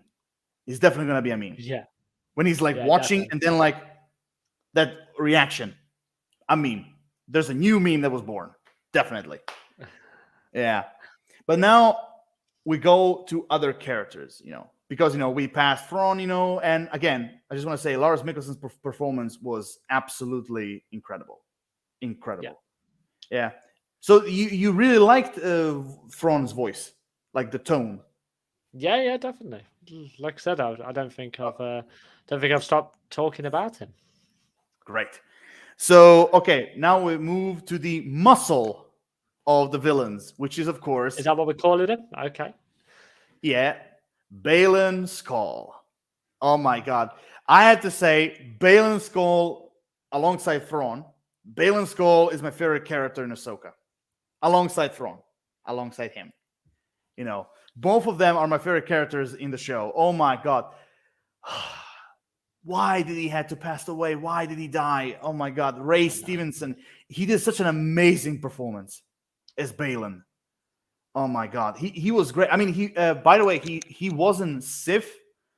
A lot of people, just like myself, we will call him like Dark Jedi, basically. Yeah, Balin Skull and Shin Hati. By the way, did you notice that their lightsabers were orange? loved it. I love the Yeah. fact as well that they're using the whole color palette now. Is that like I feel like way back in sort of the 70s, 80s, they only knew three colors, and now I feel like Disney have took over and gone, no, there's more. Like and yeah, the orange lightsabers. So I love the fact that kids have got so many choices now for lightsabers. Go, you can have the ones that old people know, and then you can have the ones that you know. Like yeah, no, that was good. I did like, and I also like the color as well because obviously they could have made it so similar to red, but it was so Mhm. bright orange. And it worked with the color palette of the show as well. I think the color Yeah, palette, I which mean, I yeah, really that really color. enjoyed in the show. Yeah, I mean the It made color of sense. that. Yeah, I mean the color of orange. You can kind of see that he's neither Jedi, but he's also neither Sith. Like he is something else. Like he's something in between, basically. He's not full on dark side or full on light. Also, from the character, when he survived Order 66, he became a mercenary, basically. But oh my god, like he's like I love this character. Every dialogue that this man had, every single dialogue was so good, so good. Oh my god, like it's like Dave Filoni planned all along that he's gonna give every single dialogue to Balin that's gonna be like memorable and badass. Like he planned it from the beginning, you know. And also, I mean, like, so personally, I felt like even though he's like even though you can see from the show that he was like very conflicted a lot of times, like he wasn't necessarily like violent. Like he will only be not violent if it's necessary. Like for example, like when he was fighting Ahsoka the first time, which by the way I just want to say one of my favorite lightsaber duels ever in Star Wars and in Ahsoka. I love that. And also I just want to say this. I love that, like, she's holding the position as a samurai and he was holding a position as a knight. I just love that. Like, I love that. Like, different positions. I love that. And also when you see him, he looks like a knight when you see him. Just Yeah. a bit. Yeah. And, but I will say this, like, even though he is one of the main villains, but honestly, like I said before, he was more interesting to me than Morgan Elsbeth. More interesting to me. Like every single time he was on screen, he was great. I mean, the first introduction to him and Shin Hati when they were on the New Republic ship, when they were trying to save Morgan, that was also a great introduction to them as characters and villains. To them, Yeah. basically. Yeah. Yeah, and also I love that even Balin had a little bit like a corridor room in a corridor scene, just like Darth Vader and Darth Maul in the Clone Wars. And Luke Skywalker in the Mandalorian. I love that even he had a smaller, lighter version of a corridor scene. I love that. That he also had one. Yeah, but overall, like everything with Balin, like from his personality, the fighting style, also he's a great manipulator. The way how he manipulates Sabine. I mean, even I, when I listen to him, would believe him. The way he said it, like, "Come with me willingly. You will be reunited with your long lost friend. Like, do it for Ezra." Like, I mean, would you believe him even if you were there? Would you believe his words? Come on, you would believe them. Yeah, yeah, I would. Uh, Again, Ray Stevenson, may he rest in peace. Fantastic portrayal. I think as well, one of the most interesting things is that, by the way, episode 4, in that moment you reference him with Sabine, I think was his highlight, was his brilliant. But then also when he's talking about how he was a Jedi and how he moved on. The only person that we've sort of known about, I'm sure you'll correct me if I'm wrong, but is Dooku. Is he the only one? No, Count Dooku was part of the Lost 20. Like, he was one of the, he left the Jedi Order before Order 66. Yeah, so it's like, yeah, true. But no, I just thought that I just thought that his whole arc I thought was really, really great. And how, as you said, he did stand back, he did watch, he did wait for his moment, he did pick his fights very carefully. And, I think his portrayal of somebody who, again, did something different. He wasn't this gun-ho Sith who needed to fight all the time. He was strategic, but in his own way. I thought his interactions with Thrawn was great. How they didn't truly believe him. It's almost like, well, I picked a side, I picked your side, but still not been accepted. In the same way that, we've almost sort of never seen this idea of having a Sith not be accepted. Is that like, yeah, you follow our teachings and our beliefs now. So really, really great subtle thing, because he wasn't on screen as much, or he probably wasn't as, the big villain that everybody sort of made him out to be, and took a bit of a backseat. Nobody would remember that. But like I said, as you really go into it and discuss it, you've got to say that there was some really great positives for throwing it. Oh yeah, definitely. I mean, like, again, I will say that that moment with Balin and Sabine, the way he was talking, I will admit that was definitely one of his biggest highlights of his performance, definitely. And even as a character, that was like one of the greatest moments that he had. One of my other favorite moments of Balin that really made me interested in his character.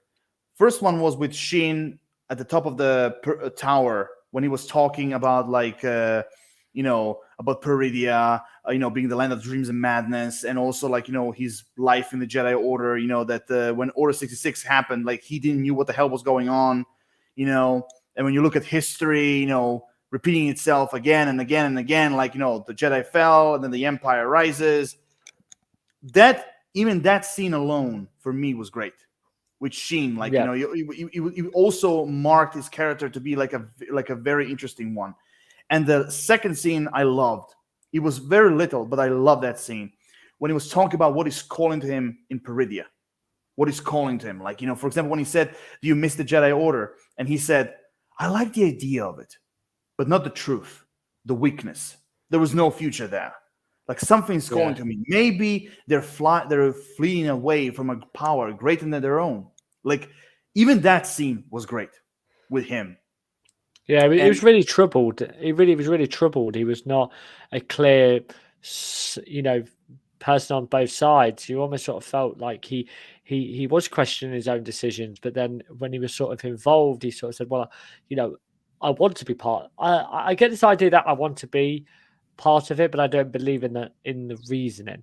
And again, the same with Ahsoka, is that, like, Ahsoka started out and then lost, real heart and emotion for the Jedi. And I think having two characters like that in one show, and both of them sort of things being focused on, I thought was really great. Yeah, definitely. And also, I love that moment when Ahsoka and Balin first met, and basically Balin started talking like, "Anakin spoke highly of you," and then he basically started to adding, like, everyone in the order knew Anakin Skywalker. Very few lived to see what he became. Like, that's deep. That's deep what he said. Like, is that the why you left him? Why you abandoned him? And even that moment when he said, like, "I'm not gonna start a war, but Thrawn will." And basically, and I love that line when he said, "One must destroy in order to create." I love that line. I love the way how he said it. And there's another line of Balin. Like I said, every single fucking dialogue that this guy had was memorable. So good. Like, for example, when Sheen asked him, what will happen when we find Thrawn? And he said, for some, war. For others, a new beginning. Like, I love that line as well. You know, I love that. And also, I want to ask you, what do you think is calling to him? Let's see if your Clone Wars memories work. What do you think is calling to him? No, I don't think. No, go on, tell me. Do you recognize those statues where he was standing on? Vaguely, very vaguely. I have read something, but it's been a while since I've read it. No, tell me. Do you remember the Mortis trilogy? Yes. The father, the son, the daughter. Yeah. Well, those were their statues. Of course, yeah. That's what I mean. I remember reading about them. Yeah, I remember doing read about them now. Yeah, I mean, the Mortis trilogy is one of the best stories in the Clone Wars they ever told. You know, even though a lot of people didn't like it because they thought like George Lucas went too much bananas in a way. But like for me personally, I love the way how he expanded the mythology of the Force. You know, like there's something more than the Jedi and the Sith. Like they're entities like far more powerful and bigger. So when I saw those statues, because a lot of people have said like, what is calling to Balin? What is actually calling to him? And a lot of people were saying, I can't believe that some people actually said that. Some people are saying, oh, Darth Sidious is calling to him. Like Palpatine is calling to him. And I'm like, okay, first and foremost, Palpatine, well, his clone is on Exegol, which is in the unknown regions. And the unknown regions are part of the same galaxy. Darth Sidious, this is a fucking different galaxy. So, like, how the hell he can call him over there if he's not there? That's my logic. The other thing, I think maybe you have heard in some discussions, the other thing people are saying that could be calling to him is Abeloth. Yes, I've heard. Yeah, I've heard of them. Yeah, in discussions. Yeah, Abeloth. So basically, Abeloth, to kind of give you a little summary of the character. Abeloth is basically, she's also known as the Mother, and she was also known as the Chaos Bringer, or the Bringer of Chaos, as you please. But basically, at the very beginning, she was known as the Servant, because in Legends, I think like she appeared in the Legacy of the Jedi storyline. Yeah, I think it was Legacy of the Jedi. And she's basically this very powerful, like pure evil, dark side entity. Kind of like she's sort of like a Lovecraftian character when you see her. Right, yeah. She's almost like she came from Lovecraft. But basically, she was first known as the Servant, and she was a human woman, and she basically served the father and the son and the daughter. Later on, she became known as the Mother, trying to balance, the daughter and the son, just like Anakin did on Mortis. He was trying to balance them, and basically, she realized that she's human, that she's getting older and older, and they're practically immortal, the ones. So basically, if I remember correctly, she drank a cup of water of knowledge or something, and also a bath in some waters called the bath of wisdom or something. Like it was something magical, basically. Right. She drank and bathed in these waters, and basically those same powers corrupted her, and she became known as Abeloth, basically. Right. And this also kind of explains in Legends why the father and his children went to Mortis, because they were on a different planet. And basically Abeloth was stranded there, and basically she's basically kind of like Sauron. She doesn't have like a actual body, like she operates through avatars, so to speak. So basically her goals were like try to create a new order, not Jedi or Sith, like something totally new, and basically to create a new family, just like the father, the son, and the daughter. So a lot of people are saying that Abeloth is the one that's calling to Balin, and I'm like, well, before the statues, I was like, nah, she's like too big of a character to kind of like to introduce her now. with everything, even the sequel trilogy. But after seeing those statues, maybe there's a More possibility. convinced. Yeah, you're more convinced. Yeah, but also, you know what? My idea, maybe, here's my theory that maybe Abeloth could be like, instead of like bringing her exactly for what she was in Legends, maybe they could make Abeloth this time like still like on the Mortis God's power level, but like a grand Night Sister or something. Maybe even that. Potentially. But again, but anyway, that's just my theory. Anyway, let's go. Let's go further. So basically, that's about. So overall, Balin Skull, I felt like she was great. I felt like he was a really great character, and it's a real shame that Ray Stevenson won't be alive. To see the love that he's getting for his character, his portrayal. Yeah, absolutely. It's a big shame. What did you thought of Shin Hati? Okay. She wasn't stand out. I don't think she really did much that sort of made me sort of feel like she played her role really well, but didn't feel like she had such a solid impact within the show. I thought that she was a Padawan. I thought she had a great fighting style. I thought, especially in episode 4, I thought she did that really well. So yeah, she was okay. She wasn't anything to rave about. I thought the way that she's now concluded, I thought was interesting. And, she's got to have that in season 2. She's got to have something in season 2 now. So fingers crossed that we'll get something from that. But no, fairly average. Fairly average. Yeah, honestly, I felt like Shin Hati was an interesting character. I didn't feel like she was like, ooh, amazing. I felt like she was an interesting character. Really, really nice addition. I really liked her battle sequences with Sabine on both on the very beginning and then later on. I really liked her battles with Sabine. I felt like I think her Ivana Sakno, I think like that's the actress's name. Like I felt like she did an amazing job for what they gave her. In a way, yeah, I thought that she was a very interesting character, and I really liked her relationship with Balin Skull. I really like her relationship with Balin Skull. It kind of you won't be familiar with that, but it kind of reminds me of the relationship like Darth Bane and Darth Zana had. Those are Sith Lords from Legends, but their relationship kind of reminds me of that. Darth Bane and Darth Zana. But overall, I felt like she was great for what they gave her. I didn't hate her. She wasn't bad.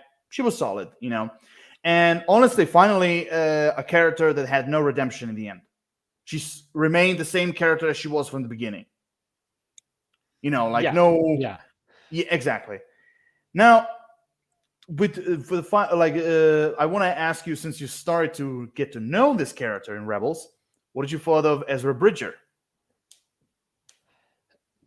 Comical, fun, very interesting. Obviously, the reason why why this is all going on, and obviously the whole mission was trying to get him home. I thought introducing him in the same episode as Thrawn was like, wow, like we're getting this in this episode. Like I said, fun, interesting. I had no real problem with him, and I think he's slowly trying to get back into what's the word I'm looking for, like himself in a way. I thought that was a really interesting character. The scene with Hu Yang, where like the lightsaber build was probably one of the most wholesome moments of the whole series. There were a few, but I would say that was probably the most wholesome for me. A really great, a nice scene. So that was probably his most memorable thing. And he just, again, they made Thrawn this very relaxed person, calm person. He was sort of that for there on the Jedi side, and but really adapted to it very, very quickly. So yeah, he was good. Yeah, I mean, I since I watched all the 4 seasons of Rebels and you just simply started, but I think like the actor who plays Ezra, I felt like he embraced the character so good. Everything about him was spot on, like from the personality, the humor. I mean, one of my favorite moments is definitely when he was like, wait, can we talk? Oh, you want to take us as prisoners? Prisoners. Like, I was like, okay, that's Ezra. That's the Ezra I know. And I was like, that was brilliant. Again, the scene with Hu Yang and and him like trying to build a lightsaber, also being exactly identical as Kanan Jarrus's lightsaber, that was brilliant. I love that homage they give to him. So yeah, I mean, like everything that we had with Ezra from episode 6 to 8. Also, again, even I was surprised to see Ezra appearing with Thrawn in the same episode. Even I was surprised. But honestly, like I thought his portrayal in general was great. I really loved his like fight that he had, just simply with the Force, like fighting like stormtroopers and not the stormtroopers, the bandits, then like pushing them with like the lightsaber with the Force. I love that, and also that little sequence when he was blocking the lightsaber of Shin with the Force. I love that part as well. Like I just love that. Yeah, I mean, like the Force is my ally. That's all I need. I was like, I love that. And also the relationship, the relationship between Sabine and Ezra was really great. I mean, trust me, you're gonna see that a lot in Rebels. Believe I'm looking forward to it. I'm looking forward to it. Yeah. Oh, so yeah, he was great. And now we go to the last character. When it comes to portrayal and everything. Best for last, Hayden Christensen as Anakin Skywalker. Oh my god! Like hearing him in live action saying snips. I'm telling you, man, I screamed. I fucking screamed. I was jumping of joy. I was like, he fucking said it. Not just once, he said it twice. I was like, oh my god. It was great. The whole episode 5 was great, and also, again, Hayden Christensen, seeing him again, it was so good. And his portrayal was wonderful. Like, it was great. And just simply seeing live action Anakin Ahsoka was great, And oh my god, the entire sequence with like them fighting, the fucking move. Oh my god, like that it was great to see that again. And oh my god, that Clone Wars moment and the Siege of Mandalore moment. Oh my god, like, and also the fucking actress who played young Ahsoka, she was Gamora in Infinity War, and she was in Barbie. I know she's got a career. Like, she's got like unbelievable. She's done an MCU, Star Wars, and the most important, Barbie. Like, incredible. Wow. Listen, if you guys have not checked out our prediction video, please go and check that video out, because the amount of times we say the words episode 5 in that was unbelievable. Like, if you do a drinking game where you've got like a line of shots, and every time we say episode 5 you have a shot, you'll be drunk by the end of the video. But we spoke so much about episode 5. He said he said how good it was. He was the one that's going to direct it. What we're going to get. I like episode, and in my mind the anticipation level was building. Like, right, episode 5 this week, like, or we've only got one more episode. When we got it, amazing. And such a resurgence for Hayden Christensen, by the way, is Darth Vader, what we've got from Kenobi and then this.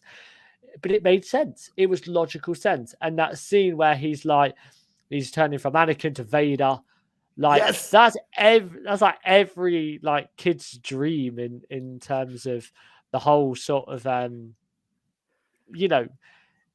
don't know. It's just sort of like building this character up, and like you're saying, like, look at the two sides of him. Fantastic. And he played such a great role in bringing Ahsoka back with the story. It wasn't just a cameo. It wasn't like, that was probably the closest filler episode that we got.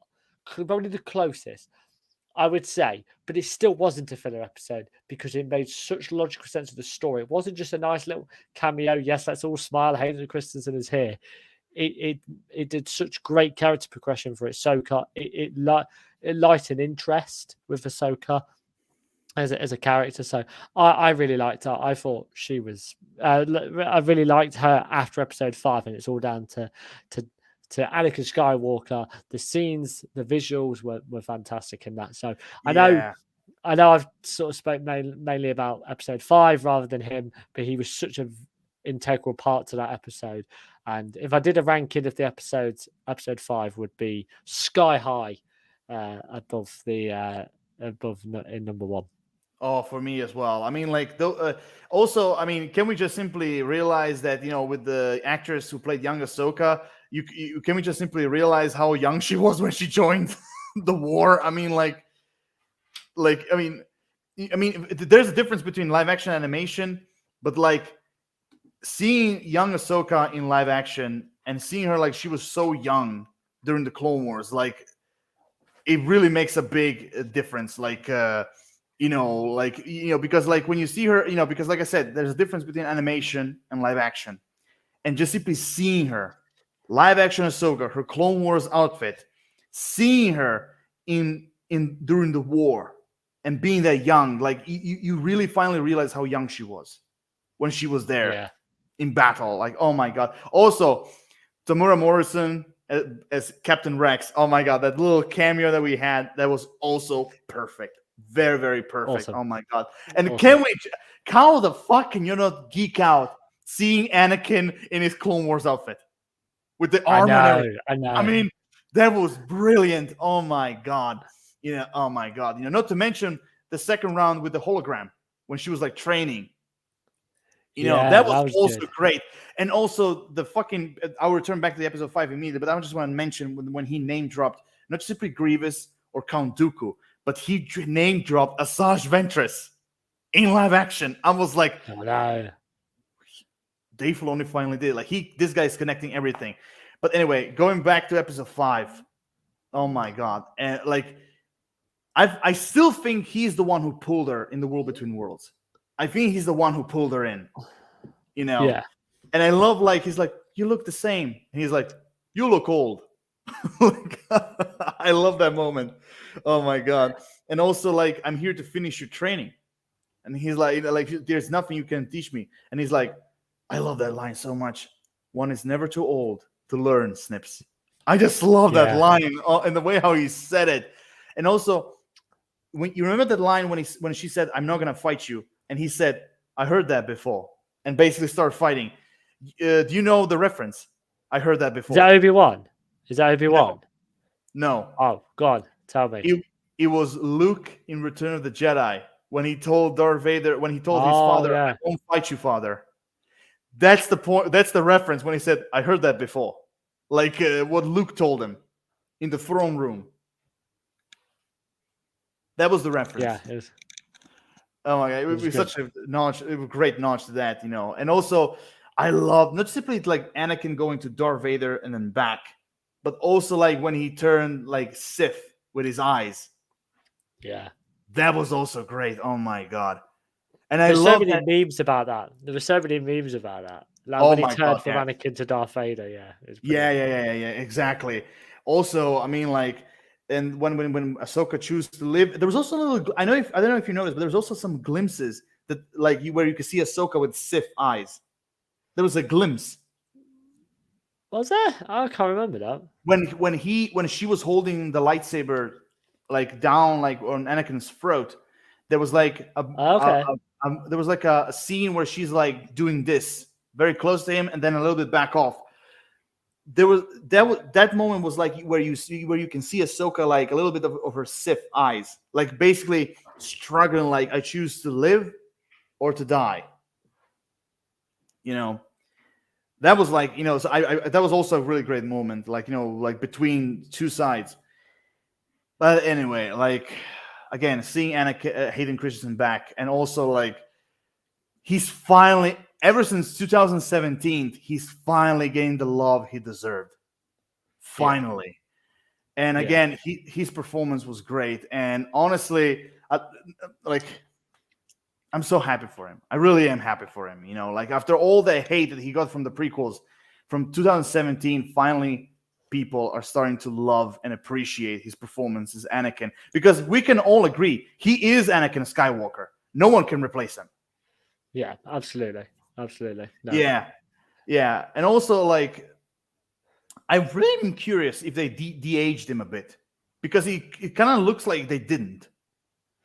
I think they did, and I don't think it was particularly great. I think No, there no, was no. a few I would say this. Anakin. Yes, I would say this. It was noticeable at the end of episode 4. It was noticeable. but in Yeah, episode yeah. 5, not that much noticeable. I, I think it was okay in episode 5. I think but it was episode 4. I thought, oh, that doesn't look great. Like No, that no. I doesn't mean, look. I would say this: it was fine, okay, because it was fine. But honestly, for me, I don't care about the CGI thing. I don't care about that. But like, I'm just happy to see Anakin, and I'm Yeah, of enjoying the course. magic. So I don't give a shit about that. But I will definitely say he fucking didn't look like a video game character in Oh episode no, 4 at the no, end. He no. didn't look that terrible because a lot of people are saying, "Oh, it was not. That's not good. Oh, that's terrible. That sucks." It didn't. It No, didn't. it wasn't good.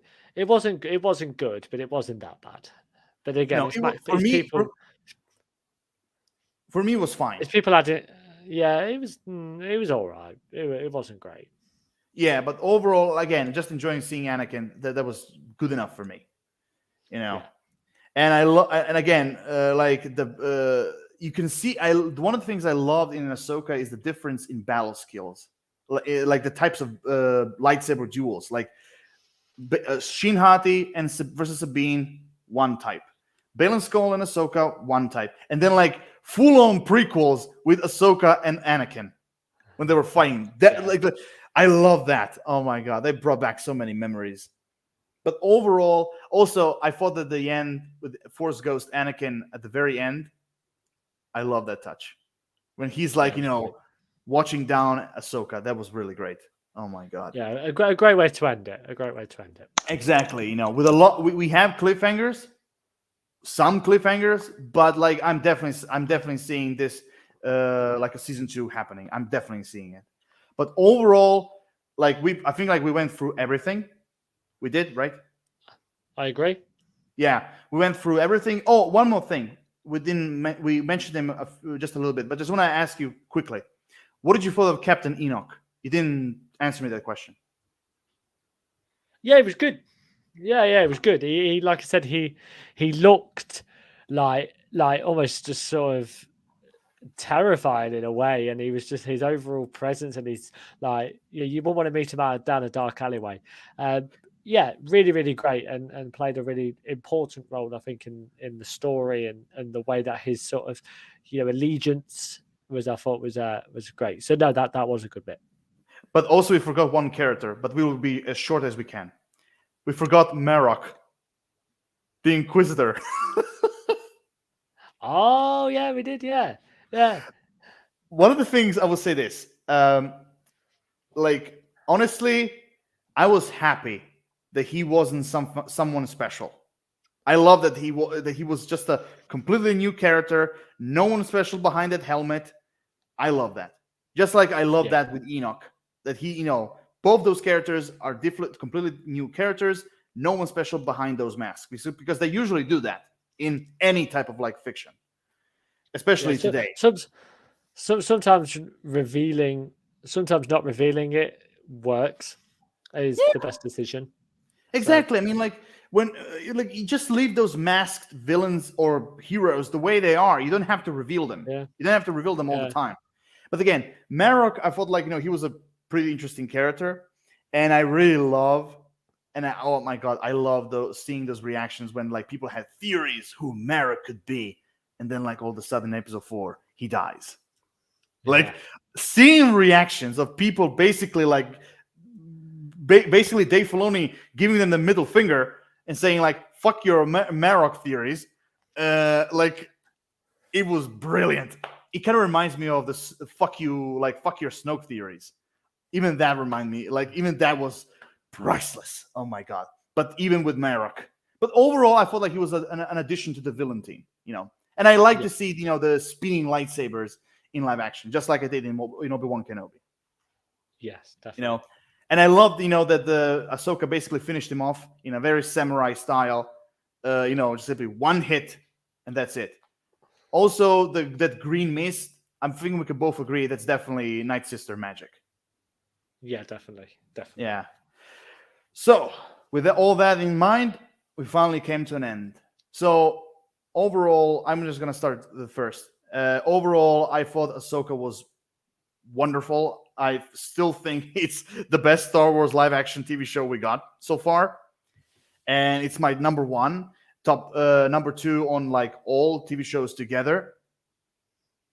But like it delivered in everything when it comes to the story, the characters, the battles, the oh my god, Kevin Kiner music, that was amazing. Oh my god, if John Williams retires, Kevin Kiner should be the one to replace him because he is great when it comes to soundtrack. But overall, in every single level, for me, Ahsoka delivered. Yes, there were some teeny tiny, like, nitpicky negatives I had. One of them was, that Sabine moment. One of them. But overall, I'm thankful to Dave Filoni what he gave us. And after this, I cannot fucking wait what he will do with the movie. I cannot fucking wait. Yeah. Oh my god. Absolutely. Yeah, and also in The Mandalorian season 4, I think the way how he ended, we're definitely going to see Thrawn. We're definitely going to see him in The Mandalorian now. Yeah, 100%. Yeah. 100%. So, the overall, Ahsoka was great. I have to rank it 1 to 10. I will give him a 9.5 out of 10. For me, I'm telling you, I loved Ahsoka. It delivered on every level I wanted. It gave me everything I wanted. Everything why I love Star Wars in general.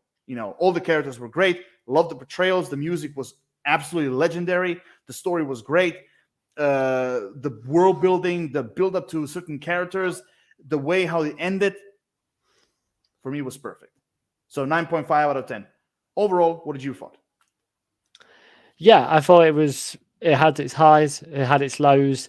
I think it's, a show that most definitely has such significance, not only within sort of Ahsoka and the progression of her character in live action, but then also this world in Mandalorian and also such a fan pleasing moment. I think the color palette was really great. I thought Thrawn was unbelievable, and one of the best villains from one of these TV show, and some really nice emotional moments as well, which I thought was really great. So for me, it's probably a little bit harsh. We're going to give it a 6.5. A 6.5. Wow, that's Yeah. wow. But okay, I respect it. I respect your opinion. I respect your rating. That's all. As long as we are civilized, we're fine. We are civilized gentlemen, but civilized gentlemen. Exactly. We are the geek kingsmen, so to speak. Yeah. I'll take that. Exactly. But overall, yeah. So with everything, so 6.5 from you and 9.5 for me.